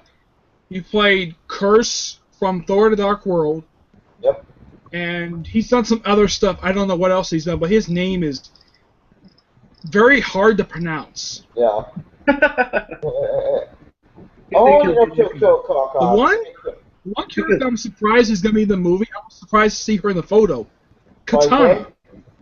Yeah, me too, man. Like Suicide Squad. Yeah, that could be because I think Katana would punch you that spot. I think Katana would own character with assassin. He was Katana on is JS. all groups. Go ahead. He was on Like, JLA. like guys, real quick. I don't know who the actress real is quick, playing what do you her. guys I have think? no idea. What do we think? I'm going to go. I'm curious. Think of what? So how about that Dark Knight Returns 3? Anyone excited about Oh that? yeah, Max Interesting Police. idea, but I have not heard the full premise for it yet. I'm worried. The Frank Yeah. Miller, I'm sorry, his race working out stupid because after getting the turn, I've read Dark Knight Returns and Strikes Again. I I like the whole universe, but Strikes Again was bad. it was horrible. Like holy shit, like all was horrible. The story made no fucking sense, and see when they bang. The artwork was also terrible in the book too. The story was terrible. The artwork was terrible, and Batman was like completely out of character in the book, but not as bad as All-Star Batman, Robin, Boy Wonder. Or Also, Superman. Batman Robin was Superman much was worse. pretty awful. Like the way they characterized Superman, it was like totally off. Yeah. Like, Yeah. Wait, you dead? What, you retarded? Having I'm the guy having from him Batman. bang having him bang Wonder Woman cause a freaking tidal wave. That is so weird and impossible. He always writes this Things far like out. that, just thinking about. Frank Miller is not like Superman at all. He is not a fan of that character at all. That's probably the reason why he wrote him that way. You like Batman so much that makes Batman overpowered and invincible. Like, I'm not gonna love Batman. Like, doing a Batman movie all the time. Like, I still love other guys too. To make the Flash stupid. Like, Superman got, like, butchered in that book. Like, And what the heck is Catgirl's suit supposed to really look like? Every panel you see her in, her outfit looks totally different. Yeah, Carrie Kelly, aka the female Robin. But did you know Why something should about you that have character Robin that's that- interesting? Almost every other character he writes, who is a female, with the exception of Carrie Kelly, he always writes her as a prostitute. Yeah. Yep. Sensei did that too. At least Sensei makes sense. I'll be honest, I didn't like Carrie Kelly to begin with, but she was I not like that Carrie good. Kelly Starts Governor again. Returns. I Not think making her a prostitute was probably movie, the best thing he did for her. yeah, the animated movie is far better than the comic. And She I was own the comic. 13 in the comic. Huh. Congrats, Frank Miller. Hope you feel proud. You made Catwoman a prostitute. Yeah, she did. I mean, he did. And that wasn't year one. That was a good story. Yeah, But what? But the thing is, the comic itself is good, but they don't think bad about it is Catwoman be a prostitute, which they retcon that and say she was a thief posing as a prostitute. Which makes Isn't that sense. some sort of I Nazi do like that. thing? Like in a, he does Nazis a lot too. That's weird. Yeah, he does. Like he did. Well, we all Nazi know and- Frank Miller's a fascist, so you know. That Nazi woman, the one who had the swastikas on her Yeah, breast, the showing returns. the Batman Boy Wonder. Yeah, also shooting in Dark Returns. I have no idea what she was in there for. This is set like, what, 20 years before Dark Knight Returns, and she shows up in an issue completely out of nowhere? Yeah, like that could be the army. Like, why she went with the Joker in this continuity? But in Dark Returns, she went with the Joker, but it makes it not universe. Like, how is they so Frank Miller connected? does do right. He loves the Joker. He loves writing the Joker. Oh, Dark Returns, Joker is awesome. Oh, what the anime movie? That movie was perfect. Like, holy shit. Like, I've seen it. No, I it have, really I have was. both It really parts, was. and I have deluxe edition of Dark Knight Returns. Yeah, I love that movie. Oh, Superman 5 was awesome in that movie. I need to watch that movie. I've read the comic. I haven't watched the movie. The one thing that's odd about the movie is it's never explained. When in the world, why is Selena Kyle fat in the comic? That makes no sense. It's not playing the movie either. It's an alternate universe. It's a what-if story. So Yeah, I know, story. but traditionally she's depicted as being thin. But why in Dark Knight Returns is she fat? Well, it's been 20 years, I I think. I guess So she just stopped. she stopped. She just stopped. That's all she did. She just stopped. She let Yeah. herself go. She became like a mess. Yeah, but her hair turns gray, and yet the Joker's doesn't. Yeah. And the Joker might have to seem more young. He's a crazy cat person with an Yeah, he's a obesity problem. psychopath. You know that photo when he does this? Ah! Yep. That's actually a photo that they actually did a homage of. That's from, I think that's from Killing Joke. The what? Killing Killing- Joke. Yeah, that's from Killing Joke. Johnny do it. And that was the second time he did that. The other one was the camera. It looked a lot better. Watch the cover. Yep. And I'll be freaked out about that picture. Right there. Yeah, that You think picture Joker? is weird. In the picture, he's got his suit on, and Jared Leto has got his shirt off. He's got all these tattoos on him. Did you just guys see He doesn't even Did you look like guys the see the Joker video? in that picture. It's like a thug. Yeah. Yeah, and someone released supposedly a fake picture. Apparently, the reason why that he's doing that is because apparently Harley is the one drawing all the tattoos on him. So it's not really tattoo, it's more drawing. Okay. Yeah. I can buy that. That makes sense. I thought, Did you what guys which thing of her outfit that she's gonna wear in the movie? It's probably They're going New 52. They're going New 52, aren't they? The jacket where she says, "Property of the Joker." How do you guys feel about the Bronze Tiger not being in Suicide Squad? I don't know anything about this one. I don't care. I don't know why I was he's a not bit, in it. It like, just seems a bit surprised odd because he's because- generally associated with the Suicide Squad. He was an Arrow, but the Yeah. character got killed off in the Arrow season 2.5 comic. He got killed off by Black Adam. Really? Wait, why Black Adam actually in Arrow.com? Isn't that Captain Marvel villain? Yes, his name. Yeah, but the thing is, Adam's kind of a badass, so Yeah. Black Adam's an everyone kind of villain. he's referred to by Kenneth Adam in the comic, but that's Black Adam. But he's not in his Black Adam outfit.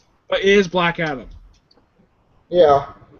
Yeah, Black Adam is they- more Captain Marvel They can villain. still bring him in the movie, but I still don't like the fact they had to kill off Deadshot in the show just because Will Smith's Deadshot. but I don't. Yeah, that kind of pissed me off. I'm sure you're probably upset about that, Tibia. Well, I've heard that the shows aren't actually part of the cinematic continuity. Which is Yeah, they're Yeah, not. but the thing is, why in the world would they kill off Deadshot on the show, who was a well-established character? And I've heard the theory is the reason why they had him die was because Will Smith's Deadshot. Yep, and Warner Brothers realized that, oh shit, that's in the TV show. Hey, quick, we need to get Deadshot in the show. But we're using him. We don't care. We are doing a movie. But It's the still- Well, that's Arrow for you. Yeah. It's the Yeah, same logically. And, I think they also wrote out Amanda Waller as well. They wrote her out of the show, but they didn't kill her. They just wrote her out of the show. Yeah. Since the movie coming out. I Well, still want 352 Man of War. I want a Man from Justice League, damn it. I want her to be in a live action movie. But no, they're not doing that. Yeah, before they announced the cast of Suicide Squad, there was like 4 characters that they had to have in the movie in order for the movie to be a hit and people to notice it's Suicide Squad. You Joker. gotta have Waller there. Either fat or skinny, does not matter. You gotta have Deadshot, Captain Boomerang, and Harley Quinn. Those 4 characters are necessary for Suicide Squad. Bronze Tiger's optional, and Rick Flag is optional. Oh, you really think Rick Flag's optional? Killer Frost was only one adaptation of. She was a member of Suicide Squad in the comic, but she's only been like depicted as a member of Suicide Squad once. In the movie, I That saw was it in awesome. Batman Assault on Arkham. I love that movie. It was awesome. Yeah, and they were going after the Riddler, which it's when you watch the movie, it's like they go after the Riddler because apparently he has a list of potential candidates for Suicide Squad. But then the thing is, there's a plot twist. It's just odd when it comes. But I love the lineup they had for that movie. Yeah, Yeah, I, it was I heard it's awesome. really good. I need to watch it myself. You should. Like, if you're a fan of the Arkham game and if you're a fan of Shooter Squad, I think you The love one the way to movie. confirm that it was part of the Arkham universe was the one they went inside the Arkham Asylum, and Yep. when I saw what the inside of the asylum looked like, I'm like, yeah, this is in the same universe as Arkham Asylum. Yeah. And but It's the actually, same. It's like you're having a geekasm attack when you see the inside of Arkham Asylum in that movie. yep. Yeah, What do you? Batman's looking actually more. That's a fan of Arkham look, and I love it. Kevin Conroy actually in that movie. He's great. Yeah, but Are you the thing is go about ahead. that movie is that they don't. Harley Quinn never mentions once in either Arkham Asylum or Arkham City that she was ever part of the Suicide Squad in that universe. Yeah. Which begs the question: if this movie takes place between the first game, but after the prequel game, Arkham Origins, then where is Deathstroke in this movie? I'm confused by that. Deathstroke. Well, if you notice at the end of the game, Deathstroke was recruited because part of Suicide Squad, but after that, he's nowhere in the Arkham universe at all. There's no mention of him after that. He's not in any of the comic books. He's not in any of the succeeding games, and as far as I know, he's not going to be an Arkham Knight. What a bummer! Because I want to see Deathstroke in Arkham Knight. Damn it. Same here. I would love to see. Guys, real quick. I'm wondering who the heck is Arkham Knight, anyways. I don't want to know Because- nothing until I play the game itself. I know it's not Scarecrow. I'm thinking it's Jason Todd, but that's just No, it's not Jason Todd because There is damn one it. thing. All right. Jason There are Todd two is people you good can at rule out DLC. easily when it comes to Arkham Knight: Scarecrow and Bane. Yeah, but Scarecrow's not It's, going to be the it's Harvey Bullock. It's obviously Harvey Bullock. How could Harvey Bullock be Arkham Knight? He was in the comic book that had Arkham Knight first introduced.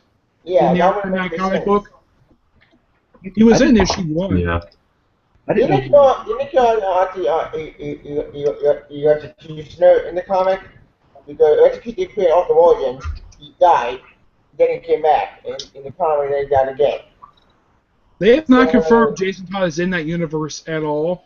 The only Robins that are there confirmed is just Dick Grayson and Tim Drake. Which Yeah. I'm so happy.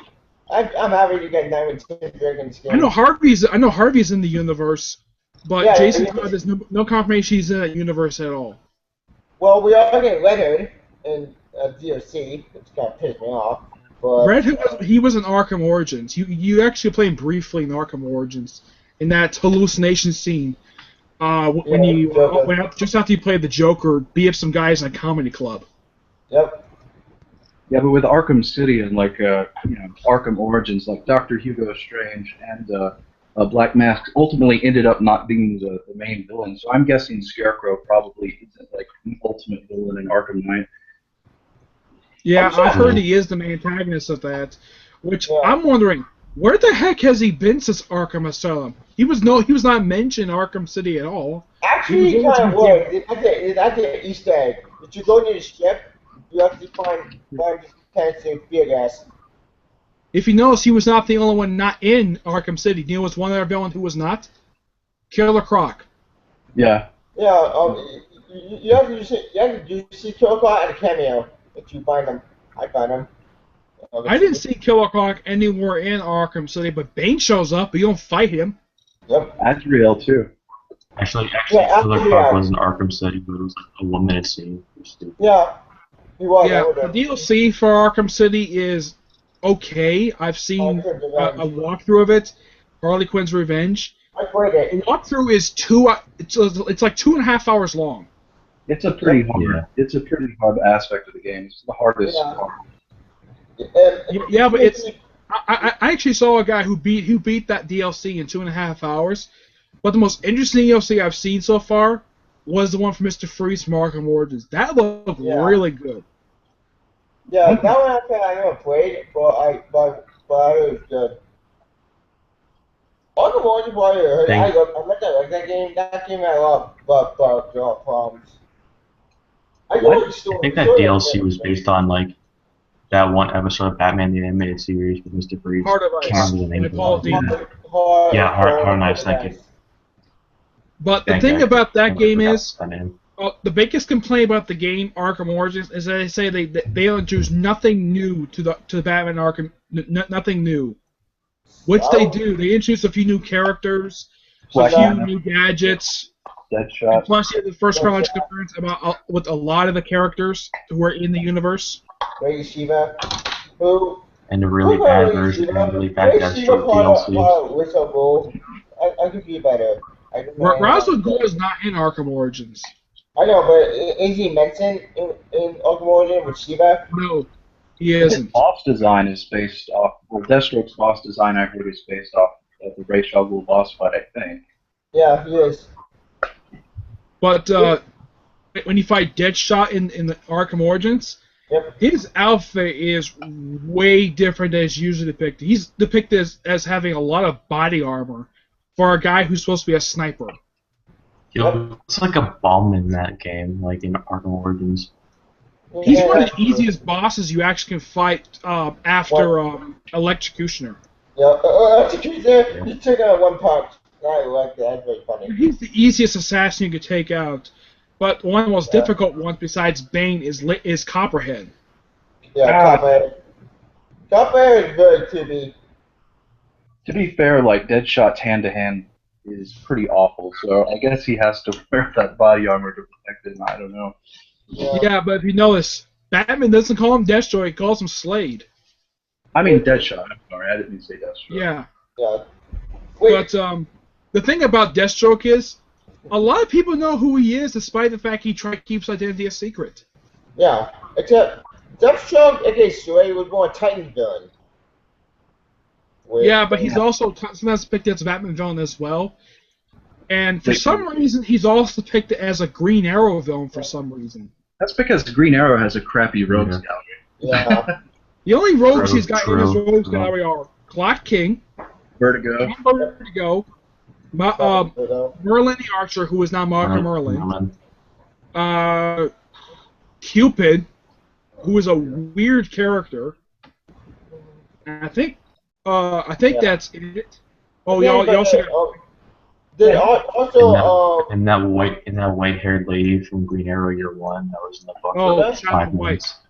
China White is probably one of the most interesting Green Arrow villains that's ever been created.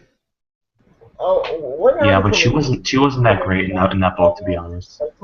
Yeah, she's better in the Arrow TV show than she was in the comic. Speaking of Arrow, that reminds me, isn't Prometheus Green Arrow villain? Or is he a Batman villain? Or just kind of a Justice League villain, right? Yeah, I think that was kind of this season. Main villain is Ra's al Ghul. No, not Raish. Prometheus. Prometheus, I have no idea when he's going to show up anywhere. You think he's going to show up in Arrow? I hope not. Because Prometheus in the comic was so stupid, and the Cry for Justice did so much damage to both Green Arrow and Oslo. The guy blew up Star City. Yeah, he blew up Star City and killed Leanne. Yeah, which made no sense. Yeah, it made no sense because I guess the only teleporter that actually create a type of bomb is that it's so stupid. Yeah, because in that comic book, the League disbanded, Green Arrow became an anti-hero, and Arsenal he went insane and joined Deathstroke's Titans. Yeah, and they kill basically another Titan member. The Rise of Arsenal book, I've read it. It's got good artwork, but the story is just bad. Robinson hated the story. Because they killed off The Green Arrow, the false Green Arrow, that is really good. I enjoyed reading that story. It was like not long after it came out. And the following up Green Arrow Vine, the 15-issue Vine, which was the Vine that introduced Isabel Rochef. Remember her from the previous season of Arrow? The one woman who only showed up for like 6 issues and then she just didn't show up since. And then she came back. Which Green Arrow, I don't read any of his comics, so I don't know what they're going on in continuity. That's the New 52. Yeah, I've read the current Green Arrow comic book. The only runs that are really good is Jeff Lemire, Andrew Kinsberg, I'm not sure about the upcoming writer, but the previous two writers have written the book. It is a really good book. You enjoy it, Tibia. I want to check it out eventually, but anything too I don't like. Yeah, also check out Scott Snyder's Batman. Scott Snyder's Batman, I heard mixed feelings. The core hour thing I heard was good. Second half, I didn't want to go downhill. Death in the Family. Oh God, no, not Death but Death in the Family or Death in the Family. I'm so confused. Taylor Goose on the cover of this book. It's Joker without his face. Yeah, that was fucked up. That was creepy. The Titans. Oh God, Titans were horrible. Like Titans. I don't think Titans were bad, but it's better now. It's more readable, and the characters are likable, which is nice. And they brought back Superboy. What are you guys? Too little, too late. It's too damaged to the point that it can't be saved. I think that's the thing you can't pull the plug. Raiden and the Outlaw is still garbage. What's your favorite Batman book? Like, what are you guys? Mine? I like the Batman, the main title, and I like Detective Comics. I did like Batman and Robin before the end of the comic. Well, I mean, just like, what's your favorite Batman book of all time? Detective Comics. Okay. I think Batman vs. Woman by Grant Morrison. Because the people who have written this book over the years, people like Chuck Dixon, Greg Rucka, Tony S. Daniel, John Layman, and the current people, Francis Manapul, Brian Muccialetto. This book has had a lot of really good writers over the years. That's why I like this book. And every time that these writers come on the book, they have one thing in mind when they write this book. Write a good Batman book. And don't fuck it up. Don't follow editorial mandate. Don't follow New 52. There have been bad Batman stories. The worst one is Fortunate Son. I never read it. I heard it's terrible. Yeah, Fortunate Son I heard horrible.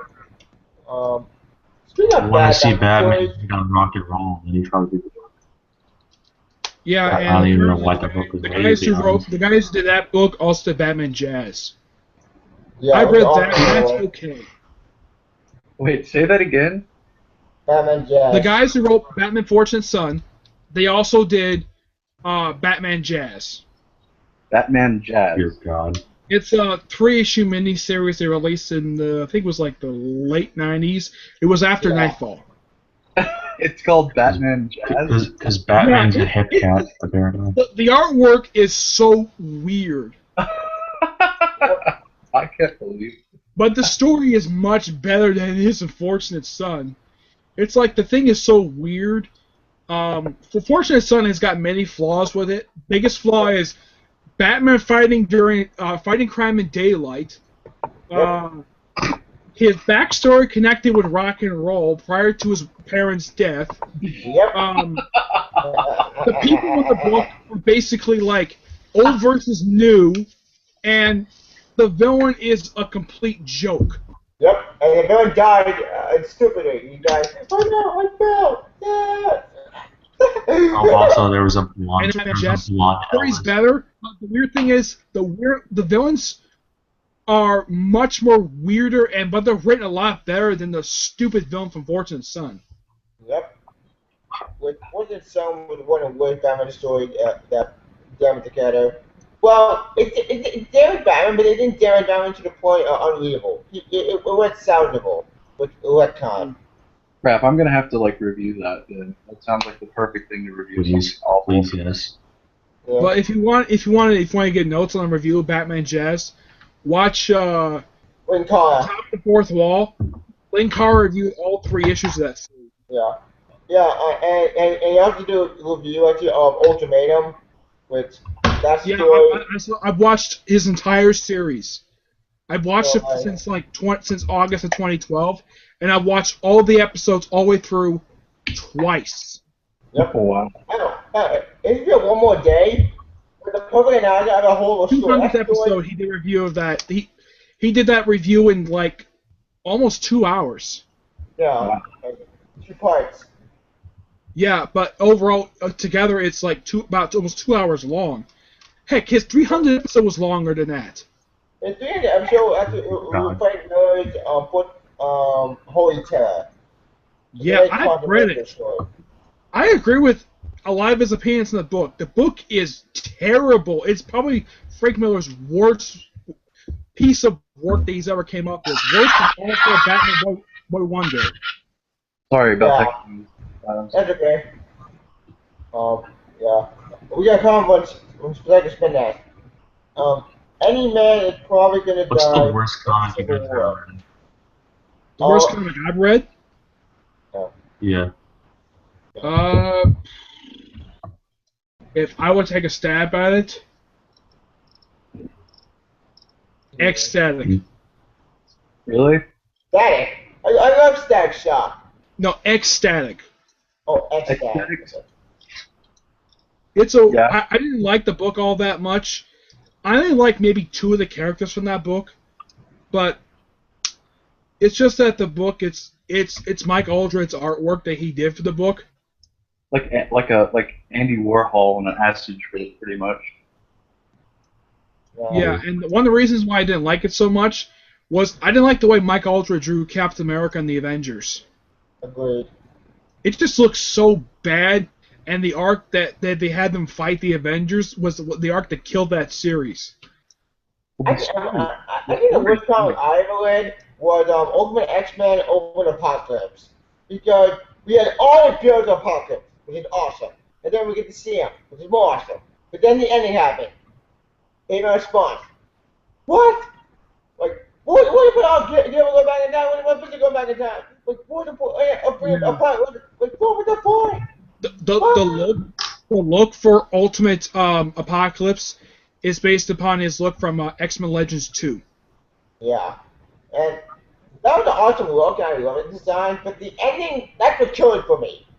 Like, that's what killed the series for me, because it fucked over a pocket, and it basically made the anime no sense. Like, and Apocalypse is dead in the 616 universe.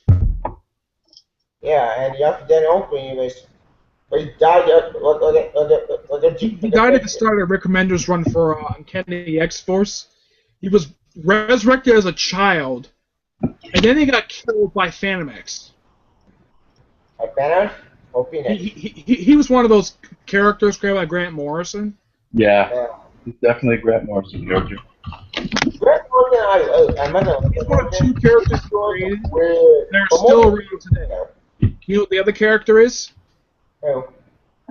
Quentin Quintire, the guy with the pink hair. Oh yeah. Never heard of him. For that, the story he debuted in was actually one of Frank Miller's best stories he wrote. Not Frank Miller, Grant Morrison. Yeah. For his run for New X-Men called Riot at Xavier's.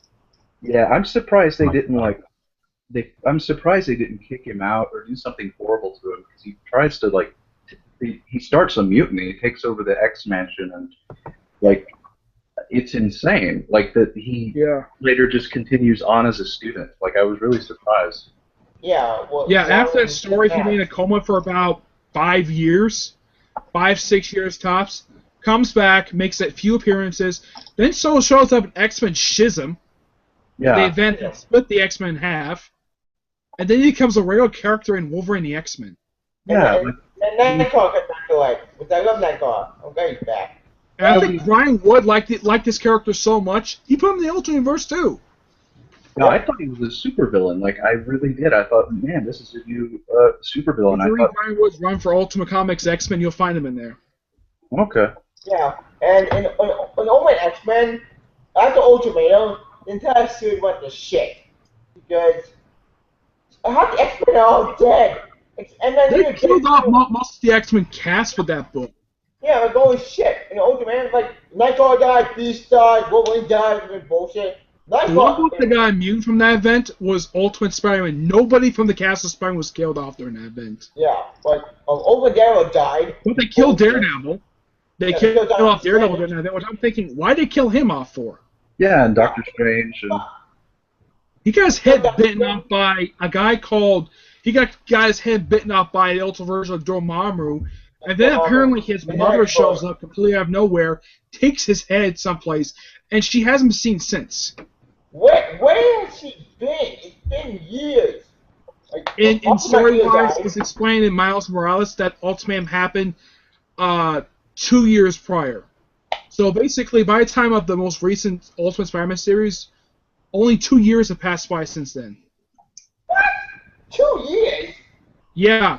The timeline there is much slower than it is in the 616 universe. Yeah. Also, Ultimatum, Dr. Doom died. He had a crush. I didn't think. Yeah, Okay, but they next time, retconned that. Kevin. That was the only retcon. They revealed that Doctor Doom was killed. You'd be surprised about this. That Doctor Doom was a stand-in. And the Doctor Doom who wore the armor was the woman who later became the Thing's mother-in-law. Dun, dun, dun. The Thing married Sue Storm in the Ultimate Universe. Yeah, she's got mother. Well, that is a thing that Doctor Doom does a lot. He either has his Doom bots or somebody pretend that he is in fact Doom. So that's Yeah, that wasn't very surprising, but to have Sue Storm's own mother stand in for Doom? And get What killed the heck off? is up with that? It's the best. Fuck? Wait, so the Thing that killed Shinzo's mother, like, how you get here? In the door. Like, Yeah, it's the most confusing piece of storytelling I've seen. and retcon that really to undo the devil Doctor Doom in Old Universe. Because I'm happy The version of that, Doctor Doom, the Ultimate version of Doctor Doom, did show up very recently in the comics. yeah, in Spider-Man, in my Marvel one, which He recently showed up. up in All New X-Men by Brian Michael Bendis. Yep. That story was supposed to be a convoluted, I don't know, story. I never really liked his overall design, the Ultimate version of Doctor Doom. He just looks so thin. And just so weird. And hooves. Which, I think Over Doctor Doom already had that in Over the 4 comics. Yeah. But, And this is something that he is one of like three people associated with the comic who's actually still around the Ultimate Universe. The other is the version of Namor and Mole Man. That's it. Yeah. Well, wait, what about Magneto? Oh wait, he's dead. They did have the Ultimate version of Thanos show up for like one arc. He hasn't seen since. Yeah, Over the 4, which I read that story. Which was a good story, but the ending pissed me off. Which it seemed to me that a lot of open story have good beginning, bad ending, except for Spidey. Yes, but when you read the Ultimate Fantastic Four comic book, it's like anybody who shows up in that comic shows up for like 1 or 2 issues and is never mentioned or seen again. Well, we had the zombie universe in that story. I love that story. That was an interesting idea of introducing them in one comic, then spin off a whole universe. Yep. Over Doctor Doom actually went to the Marvel Zombie universe. And where the heck is that? Where the heck is that version of Fantastic Four, anyways? They just disappeared. Yeah, like. Oh, you mean like the Marvel Zombies versions? Is that what you guys are Marvel Zombies. Yeah. Okay. I had heard something that in the last known comic book that came up with the Marvel Zombies, where a version of the Watcher sent the zombie version of the Sentry back in time to try to prevent the Marvel Zombies verse. Huh. Oh. Hey. Yeah. Did you guys read that? Marvel Zombies Return. Yeah, it's pretty weird how that series ends. Pretty strange. Yeah, and I think that's like the last Marvel Zombies book that's come out. Well, they are bringing it back for Secret Wars. I think there was a new one like back in October, but I'm not too sure though. Oh, was there? I thought the last one was like Marvel Zombies Destroy. Yeah. I think it's just like a Halloween special or some shit. Oh, that must have been the only holiday theme one I could think of was Marvel Zombies: A Christmas Carol. Wait, is it Christmas Carol? Yeah, they said it wasn't technically like a Marvel. Maybe that was the one. Yeah, that's it. Marvel Zombies one of the series that took a few things convoluted. I didn't know it was fun. Yeah, I'll be. Anyway, that's the We have somebody wanting to join us. Yep. Welcome. Yeah, it's fine. I had to leave before it could start, and then I didn't get back until now. Yeah, that's okay. Alright. Well, what's your opinion on Age of Ultron? Because we went off topic and a lot than you. Like majorly off topic. Yeah, make topic. Well, we got our comments, so that's good news. Avi, what's your opinion? Da, da, da, da. My opinion on Avengers 2. Yeah. I've made it no secret that I don't feel like the first Avengers was as good as everyone said. Like, people declared it was the greatest comic book movie before it even came out. Like, they were gonna have like the same. The second movie is like I was hearing that it wasn't good, that it wasn't as good as the first. In my opinion, it's not only as good as the first, but it is a million times better. You can nitpick this movie all you want, but in the end, at the end of the day, it's a fun movie. True. Agreed. Yeah, I thought it was better. Like, you could nitpick, like, oh, I don't like this one scene or whatever, but I can't imagine anyone saying they hate this movie. At least Hawkeye wasn't a zombie throughout half the movie. Yeah, that's true. Not to make Hawkeye more badass and also the character that isn't. And at Heck, least he Black even Widow took did one of the stuff. scenes where he takes an arrow to Scarlet Witch's head. He doesn't kill her. He just Got mind plants control it on one. her head. Yeah. Oh yeah, and keep in mind, I haven't read the comics, so based on as a movie standpoint, I'm saying it's a really good movie. The I don't actual know if story that the film comes from, the film has I nothing haven't to do read with the it. Avengers comics or any comics really, so just based as a movie, it's a good movie. Agreed. Isn't it loosely based on Ultron on Wait, Wonder? hang on. Yeah, Okay, really?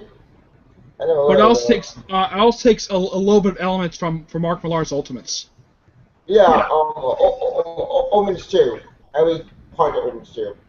Not much for Ultimates 2, but I think a little bit from the first Ultimates. Omens 1. That with the Chitauri. Gotcha. Yeah. Which makes sense. Mm-hmm. Which also begs the question with I know it's off topic, but this movie also took the name on Age of Ultron the comic. The comic itself, oh god, that story made no fucking sense because what was it back in time? Story? You mean the Age of Ultron story or Yeah, something else? The story. The original story where the movie gets its title from? Yeah. That's like a post-apocalyptic future. It looks like it was inspired by Terminator. Yeah. I think Ultron just incidentally appears in it, and Yeah, and it's because of that event that somehow it shatters the space-time continuum and had Galactus go to the Ultimate Universe. Cataclysm. And Yeah. Also, it feels like can I say something? Go Yeah. ahead. It feels like people's complaints with this movie were the same exact problems the first one had, yet people are just correcting themselves this time. Like, I heard it was paced poorly, but all Marvel films aren't paced good. Yeah. But there is a strange fact about this movie. Originally, this movie was 3.5 hours long. It was cut down by 1 hour. Well, wasn't the first movie also apparently much longer than the whatever? I think it was. But for this movie, they cut out some stuff. Largely, it was they were going to introduce the Grey Hulk to live action. Yeah, I read about that. I got so hyped. It was probably just an extra hour at Hawkeye's house. Mr. Fix-It? Yeah. Mr. Fix-It I also is heard like, something that they were also going to have Captain Marvel in the movie, but they pulled her scene because one thing they haven't casted the actress yet. Yep. Some people thought that Spider-Man might appear in the movie. That was a rumor. Never happened. Yep. With the whole plan, with the end credit scene. Like, if I have any problems with Age of Ultron, it's like the first 10 minutes aren't that good. It's just like a bunch of action and no explaining. It's like really not good CGI. And it's just fighting. Okay. With the Agent of S.H.I.E.L.D. Agent of S.H.I.E.L.D. tied into Age of Ultron. With the first episode.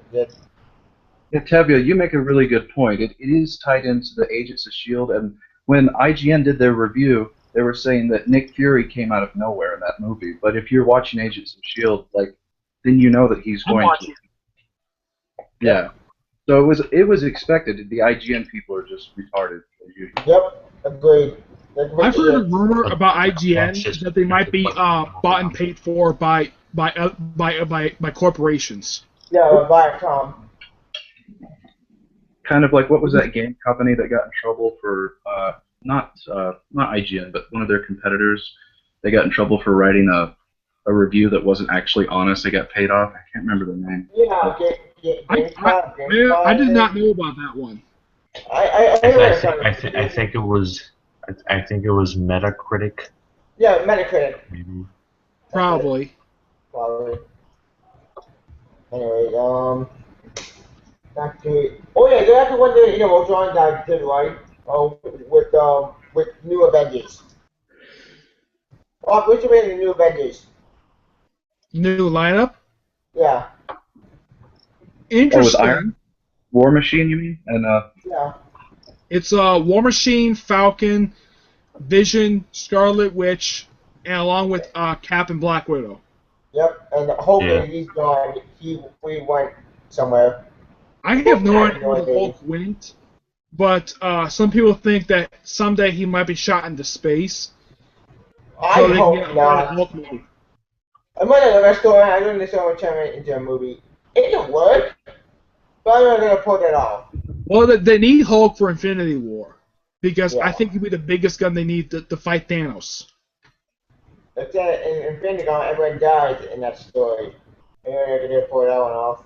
But if you notice, there are 6 gems, and only 4 have been introduced. You got the Mind Gem that was introduced in. Avengers. You had 2 gems already introduced in the first phase. You have the Space Gem, which was the Cosmic Cube, or otherwise known as Tesseract.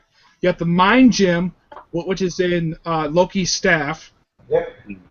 You have the gem that was introduced in Guardians of the Galaxy, and the Ether that was introduced in Thor Dark World. All that stuff is the Soul Gem and the Time Gem. That's it. One gem is in Asgard. One gem is with the Collector. Another gem is with They have 2 gems. Nova. I think one gem was with the Collector. One is in Asgard.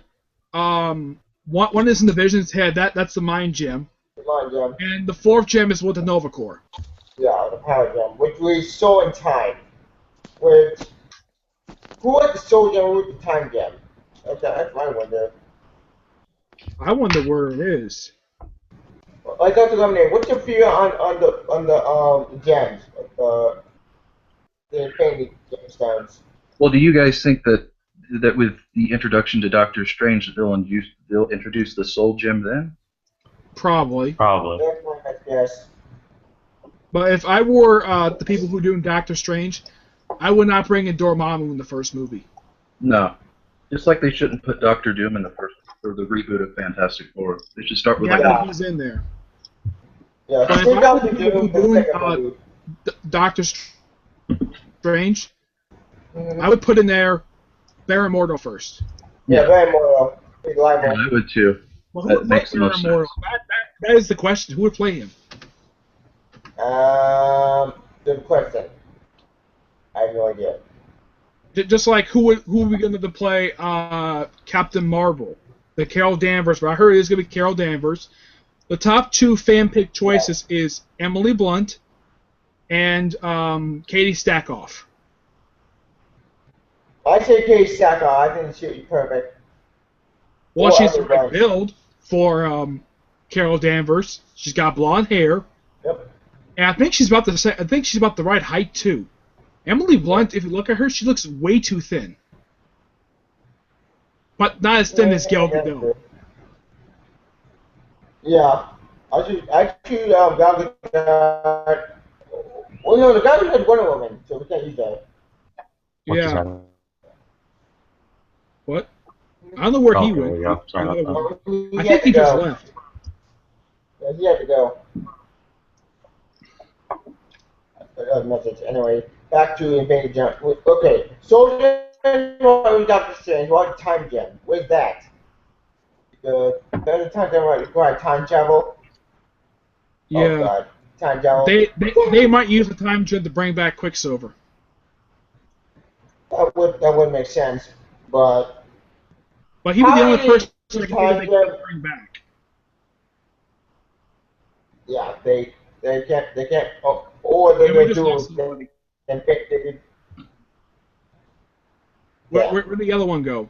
The one who had Okay. the Deathstroke icon. Yeah, we got trying to go. Did he have to go too? I'm not sure. He might have had to drop Yeah, out. obviously I said, Google Plus has this Damn. thing where it just goes cuckoo for Cocoa Puffs like every other time anybody tries to use it. agreed. Like I hate Google Plus and that. It's screwed everyone over. Anyway, what to talk about Did this you know one movie? thing about Iron Man that is not true about him in the comics and the film? The one thing that did change about him? He kills people in the movies. In the comic, he doesn't. Did he kill me in the opening image as well? I think. In Avengers World? No, not Avengers World. Ultimates. Like, when I one, two. don't think that the Ultimate Tony Stark does kill. Huh. People have died in the comic he appears in, but I don't think they kill him. They did the same thing with Batman with Tim Burton's version, where they have Batman kill people, even though he doesn't really kill people at all. He's against killing. Having Tony Stark kill people in the movies, not a really big problem there. Yeah. Yeah, that doesn't make sense. Oh, he's back. Well, look who's back. Damn you, Google Plus. Sorry about that. My thing like I crap like itself. your icon. Sorry about Yeah. Yeah, me too. It's the Oh, first time thank I've you. actually noticed really what it was. Yeah. Yeah, it's Deathstroke. Yeah, very cool. that. That's from the Tony Daniel New 52 series. Which is I'm actually pretty Facebook cool. friends with Tony S. Daniel. I've actually tweeted him what I thought of his first issue, which was really good. I enjoy his run for Deathstroke. He's an awesome artist. Yeah. Yeah. And I have one of his books. I think that series was a complete train wreck on Deathstroke. The Scott Recognize Railroad. this, Tibia? God. Tibia. This was a book he wrote before he wrote Deathstroke. Recognize this? Detective Comics. Detective Detective Comics. Comics. Yeah, this is from his run on the book. Is that the issue that you have, or is it like a trade? It's a trade, but he collects his run for the book. Yeah, that first issue is actually worth some money. I gave it away like an idiot. Why? Because what happens to the Joker in the first issue? I don't know. I think they didn't even have a variant, but not long after it was selling for like $20 in the comic shop. $20. Yeah. Really? Do you know what the most expensive New 52 comic is? What's And that? it's a terrible comic. The Joker's Daughter one-shot from Villain's Month. Oh, That whole again? Bucks on eBay. I'm not kidding. So some people are selling it for $80 Well, on there's eBay. no hope for humanity. Yeah, and also, where the heck is Joker's Daughter? Apparently, Joker in the most recent arc got his face back, and yet they don't explain what happened to Joker's daughter. I'm hoping she's dead and buried somewhere in a ditch, like on Carly Cooper's. me too. Just the Joker's daughter. Like, let's. A peso for that. If you want to blame somebody for her creation, blame Ann Nesenti, the woman who basically dragged the Catwoman title through the garbage. Well, is it? Yep. Didn't she sort of originate like as Harvey Dent's daughter? And then she thought. Yeah, but that was that was the original version of her. She was cool. This one is other garbage. Yeah. This one made no sense because no, there's the Joker's face. I would eat it. What the fuck? And then it gets worse. And then she appeared to Batman. Batman did. You're just a psychopath kid. Go away. Well, do you know who sold that face? Do you know who sold the face to hers? The same guy who removed the Joker's face in the first place. The Dollmaker. Dollmaker, who acted in Batman vs. Robin in the movie. Which is And kind that of turned crazy. off. Because He makes really good quilts. Joker got a guy to cut his face off for him. So that's so bizarre. And Batman never went back after the doll maker. It's just like well, we're gonna let this guy go. It kind of He was reminds. gone for a whole year. Yeah, Yeah, and then he came back. it's like that story in the Black Mirror where I forget which one it is, where Dick Grayson's trying to figure something out and he never does. I've seen that happen a few times, but Yep. Well, the And Joker the does not appear in Titans, Black Mirror at all. oh yeah, I know. It's like, but there's some mystery in there, like Dick Grayson never solves, and he just sort of moves on to the next. Well, the big villain for that story is James Gordon Jr.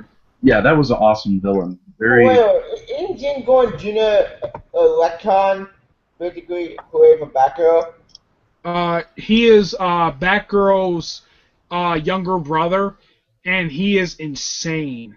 Pretty much like, They actually kept him insane in New 52. yeah, he's like a version of Zod, like serial killer type of Yeah. thing. And Yeah, he also tried to Joker. Much There more were a couple interesting issues of as Batgirl Zod. that he was written to the point that he wanted to have incest. He wanted to have incest thing with Barbara. What the fuck? The Yeah, guy's Ray so- Fox did that to him. A crazy liar. Like one of my favorite things. It's really great character work on him is when, his dad gets really pissed off because one Halloween he dresses up as the Joker. And he's like, wipe that crap off. One time he made him stay at the asylum, and like he actually hung out with the Joker. His dad did that to teach him a lesson, but he enjoyed it. So Yeah, an interesting fact about James Gordon Jr. They actually kept the Killing Joke canon New 52, but they made an addition to it. They revealed that the person who told the Joker about where to find Barbara Gordon, her father, was James Gordon Jr. oh, What? What? What? He's insane. What? Oh yeah. He's Yeah, but basically supposed to be Barbara Gordon's version of the Joker. huh. Oh shit. But the Red Hood thing though, that's different, right? Yeah. Yeah. Yeah. That got Yeah. that got Lacon to sound more stupid than Zillier. Well, I think they still kept the fact that he was Red Hood New 52. Yeah. I think they kept that there. He was much more hardcore though, like the way he blackmailed people and stuff, like working. Yeah. He was Red Hood 1. Yeah. Yeah, and you delete it and delete it again, which and you also get tired of Jason Todd. Remember Jason Todd got involved in that game? Yeah. Yeah, For they his, kept that story new. They kept that story canon into the Death in the Family when they killed Jason Todd. They kept Yep. that canon too. But they changed it. They changed it to the Rogers pick. I think they changed it to how he came back. I think they used the movie version of how he came back to life. Yeah, damn it. Which, in my opinion, actually made more sense than the imminent collision punch because Superboy Yeah, how he came Prime back in the broke comic reality. was weird. Yeah, that was Superboy weird. Prime punches the wall of reality and Yep. then digs himself out of his own grave. Yeah, which don't get me wrong. As much as imminent collision beat the hell out of me, and that story made no fucking sense. I will admit, it getting out of the grave, in my opinion, is very cool. Do you like they fucked that out? Thanks to after Underrated, which was a good movie, a good story. They fucked that up by making him an anti-hero. In the film, when they adapt that very scene where the Joker beats the crap out of Jason Todd with the crowbar, Yep. they sort of make it longer. In the comic, it's quick. It's like whack, whack, whack, and then he just walks down, the place just blows up. Yep. That's always in the original comic, but in the movie they changed it to where he has a lot more dialogue, which was nice.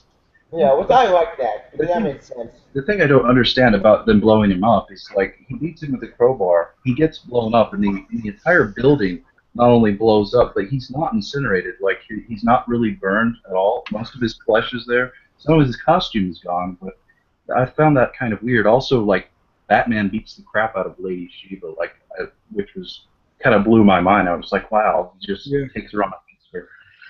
Yep. In the film, they revealed that after the Joker did that to him in the Red Hood movie, Yep. he put the Joker. He beat the crap out of the Joker so much he spent a year in a body cast. Yep. And it also in the anime movie to Ra's al Ghul trying to undo his mistake of bringing Jason Todd back from the dead. Yeah, and I like that's that what was part. actually originally in the story, in the original story, that in the Under the Hood story, but they switched him and the Secret Side of supervillains for the group of unknown assassins. That's the only change I did not like about the story. A lot of the story they kept pretty much the same from the comic. Yeah. Which I never read the comic, I seen the movie, and in my opinion, I think I like the movie better than the actual Jim Cat in the comics right now, because when you're in the Outlaws, I hate that series so much from their Starfire. But the thing about that series, Tibia, that Red Hood was the only character actually written well in that entire series. I'm surprised because I heard the exact opposite, but that's just... Yeah, but the biggest controversy with that book is that Starfire is written like a slut, and Arsenal is a whiny little brat. And he has a trucker hat. Why? Why don't they have a trucker hat? It's stupid. You know, they even had Damian Wayne call him out on that. I like that. Finally, someone no, that's stupid. I didn't also take it off. If I was an editor for DC Comics, I would put Andrew Kensberg on that book and have him change the outfit, drop the whiny attitude, and give him the outfit he wears in the Arrow TV show. Retcon everything with Arsenal and retcon everything with Leonard and give Leonard the fact that he's Red Hood was written well for that series. It's just that Starfire and Arsenal were written terrible. Starfire's gone, thank God. I'm glad she's falling from that book. Well, they're giving her her own ongoing comic, and it's written by the people who do Harley Quinn. Oh God, that's not good. That's very bad. And they changed the outfit as well. Thank God for that. The outfit that she wore in the comic made no sense at all. Was it sort of like an M. Frost looking thing?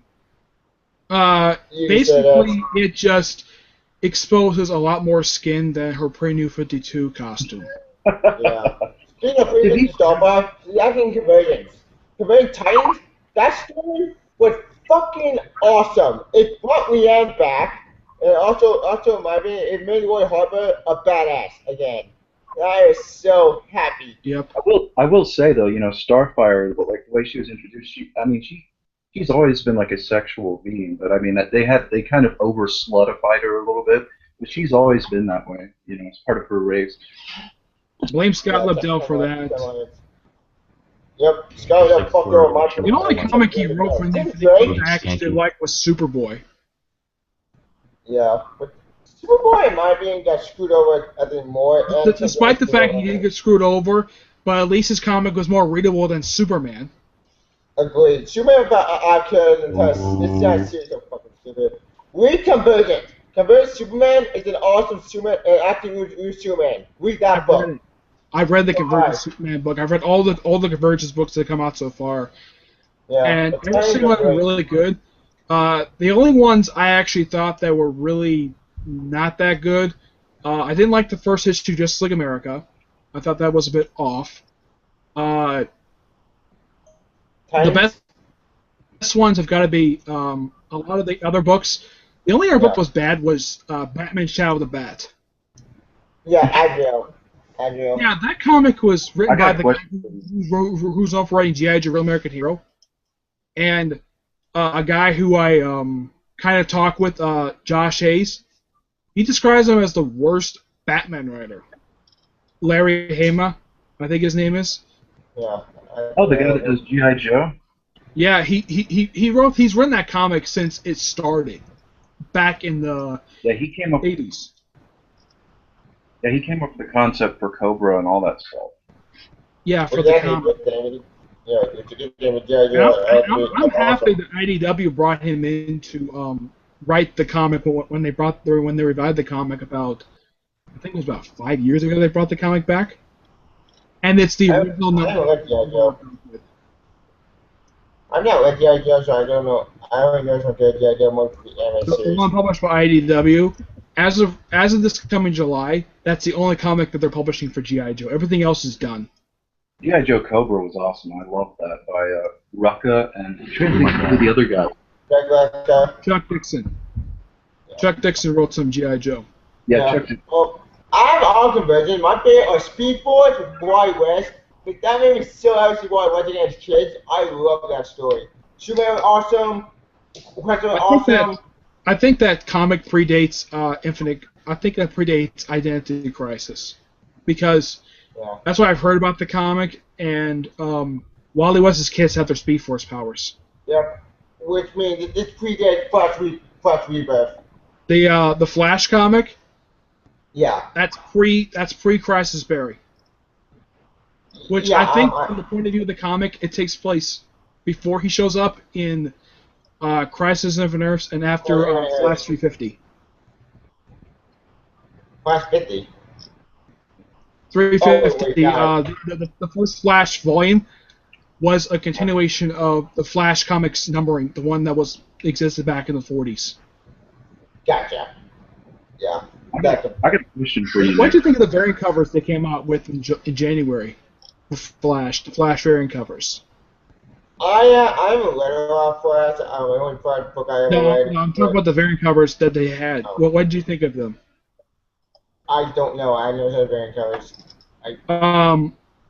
The ones I remember the best of which ones they were, Flash 38 was a homage to Flash 123, the comic where Barry first met Jay Garrett,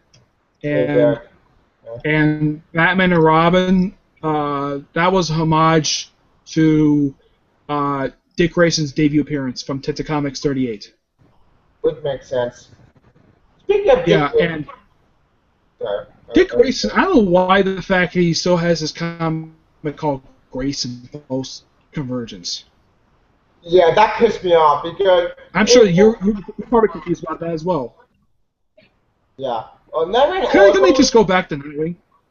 Yeah, why didn't Nightwing Oracle? Like, yeah, I know that comic was good. That story was perfect. A perfect send-off for those kids here. I wanted to be very, damn it. DC, don't fuck this up with that. Don't screw that character again. I love this character. Yeah. Also, Superman is so screwed. Of all the comics coming out of the Convergence, Superman is the most screwed over. I've read the Divergence one. Yep. It's dumb, and I don't like the fact that Lois outed Superman. Yeah, that pissed me off because they haven't shot it now in Pre-52. Why did we follow that story? That's Superman, not New 52. I don't get the logic. Yeah, I don't know why. It's just how DC Comics works. It's not like the way that DC Comics is a little bit better than it was back in 2011. When they fuck with Wide West and Cassandra Cain. Yeah, the 2011 DC Comics had, you know the new Teen Titans comic that came out for Convergence? Yeah. Mark Open wrote. The reason why George Perez was not on the comic was because he still has a very grudging he hates DC Comics so much. He left DC Comics with a bad taste in his mouth because of what happened when he wrote Superman. What did you do to Superman? What did you do? They kept giving him inconsistent reasons for the many rewrites because Grant Morris was not forthcoming for his run in Action Comics. Oh yeah, I read that controversy. That controversy is so fucked up that I've read all the comics, but Wonder Woman's gotten much better under the Avengers. Have you read it, Tibia? No, but I think Don Troy came back. Yeah, I'm glad they brought it back. Love Don Troy. Don Troy was missing since New 52 started. Yeah, everything Flash. I'm glad the fact they brought it back. But they changed the origin. Nothing like her New 52 counterpart at all. Her personality is way different, despite that. But at least she's there, and at least she's not stupid. Yeah. Teen Titans got the most screwed over in New 52. Post Flashpoint, oh shit! Like, geez, Teen Titans and Superman got the most screwed over because of Flashpoint. Yeah, Tim Drake got screwed with the most, and that pissed me off even more. Batman Beyond got screwed over. Terry McGinnis, what the fuck? They kept Batman Beyond and Batman and they made it Tim Drake Batman Beyond. Fuck! I've been so mad that I'm gonna ramp it on Future issue 49. I was pissed. They kept my figure Batman Beyond. Well, you guys were talking about like Lobdell earlier, and I've been wanting to ask you guys this. But what happened to Rob Liddell?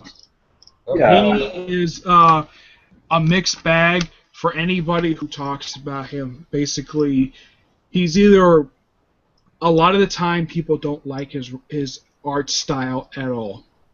I mean, like Scott Lobdell, what's your opinion his work on Age of Apocalypse, because I've been wanting to read that omnibus for a while, but it's so It's good. It's good? Okay. Yes. From what I heard, Age of Apocalypse was one of the best shit in the 90s for Marvel, and that's about it. Clone Saga was a complete train wreck, but that one time never got far. That was more editorial mandate bullshit. Right. Age of Apocalypse is amazing. Guys, I gotta wrap this up pretty soon because I gotta go get ready and go to church tomorrow. Yeah, and if they want I'm gonna leave in a few minutes, Tibia. Alright. So, gentlemen, should we wrap this up? What? Okay, Sure, it might be a good closing point. We have been doing this for a few hours, or a couple hours, so. Yeah. 2.5 hours. About close to it. Yeah. Alright, we'll wrap this up. Gentlemen, thank you guys for joining us on Sport Video 8 of Ultron. You want us to give a rating? Yeah. You go first. Alright, I give 8 of Ultron 5 out of 5. Perfect. Okay, not perfect, but I give the other movie after you see it. Sorry that we're off topic. So, Dr. Ernie, what's your rating? I'm going to be controversial and give it like a 3.5 out of 5. Nice. Yeah. Nick, your rating? 9 out of 10. Yeah. I prefer to use a 10-star system. Yeah. I'm a driver's lord. Yeah, also for 9 out of 10, it was pretty great. Yeah. That's our ratings, and thank you guys for joining for spoiler review. Sorry if we went all over the map, but that's what happens. Anyway. I'm open if you want to do this again, Tibia. Yep. Yeah, this is cool. Yeah, we'll put another spoiler review probably on Ant-Man when that comes out, or Mad Max. So, oh yeah, also stay after the credits. I completely forgot about that. Because that's a mid-credit scene in Spanish. If many know it. So, Yeah, I hate that I missed your Daredevil discussion last time. I would have liked to have done that. Yeah, agreed. I want you to be there too. So, maybe I'll do a part 2 on that probably next week. Well, we can do Jessica Jones later this year, so. Yeah, Jessica Jones. So we'll just want to do a review on that. Anyway, so thank you guys for joining us. You can find, gentlemen, where can we find you guys? Dr. Lemonade, I guess. Yeah, Dr. Lemonade, your YouTube channel. I'll put it in the description. Nick, where can we find you? People can find me on my YouTube channel or on Facebook or Twitter. And please be sure anybody who watches this video, please subscribe to my channel as well as anybody else who's on this show. Yep. Also, I'm Daniel. Where can we find you? You guys can find me on my YouTube page and my Instagram called Abe Kennedy, but I'll put that on my channel so you guys can see it. It was nice being here. It was fun. Okay. Alright, and you can find me, Kevin Spelber, on my YouTube page, Kevin Spelber. You can find me on Twitter, Facebook, and Google+. I'll put it in the description. Anyway, thank you guys for joining us, and to quote James Spader, there are no strings on me. Should we have a catchphrase, Tibia, to end this? Yeah, we should. Give you a catchphrase. Avengers Assemble. Avengers Assemble. Anyway. Flame on. Flame on. Anyway, thank you for joining us. Peace out. Later. Later. Avengers Assemble.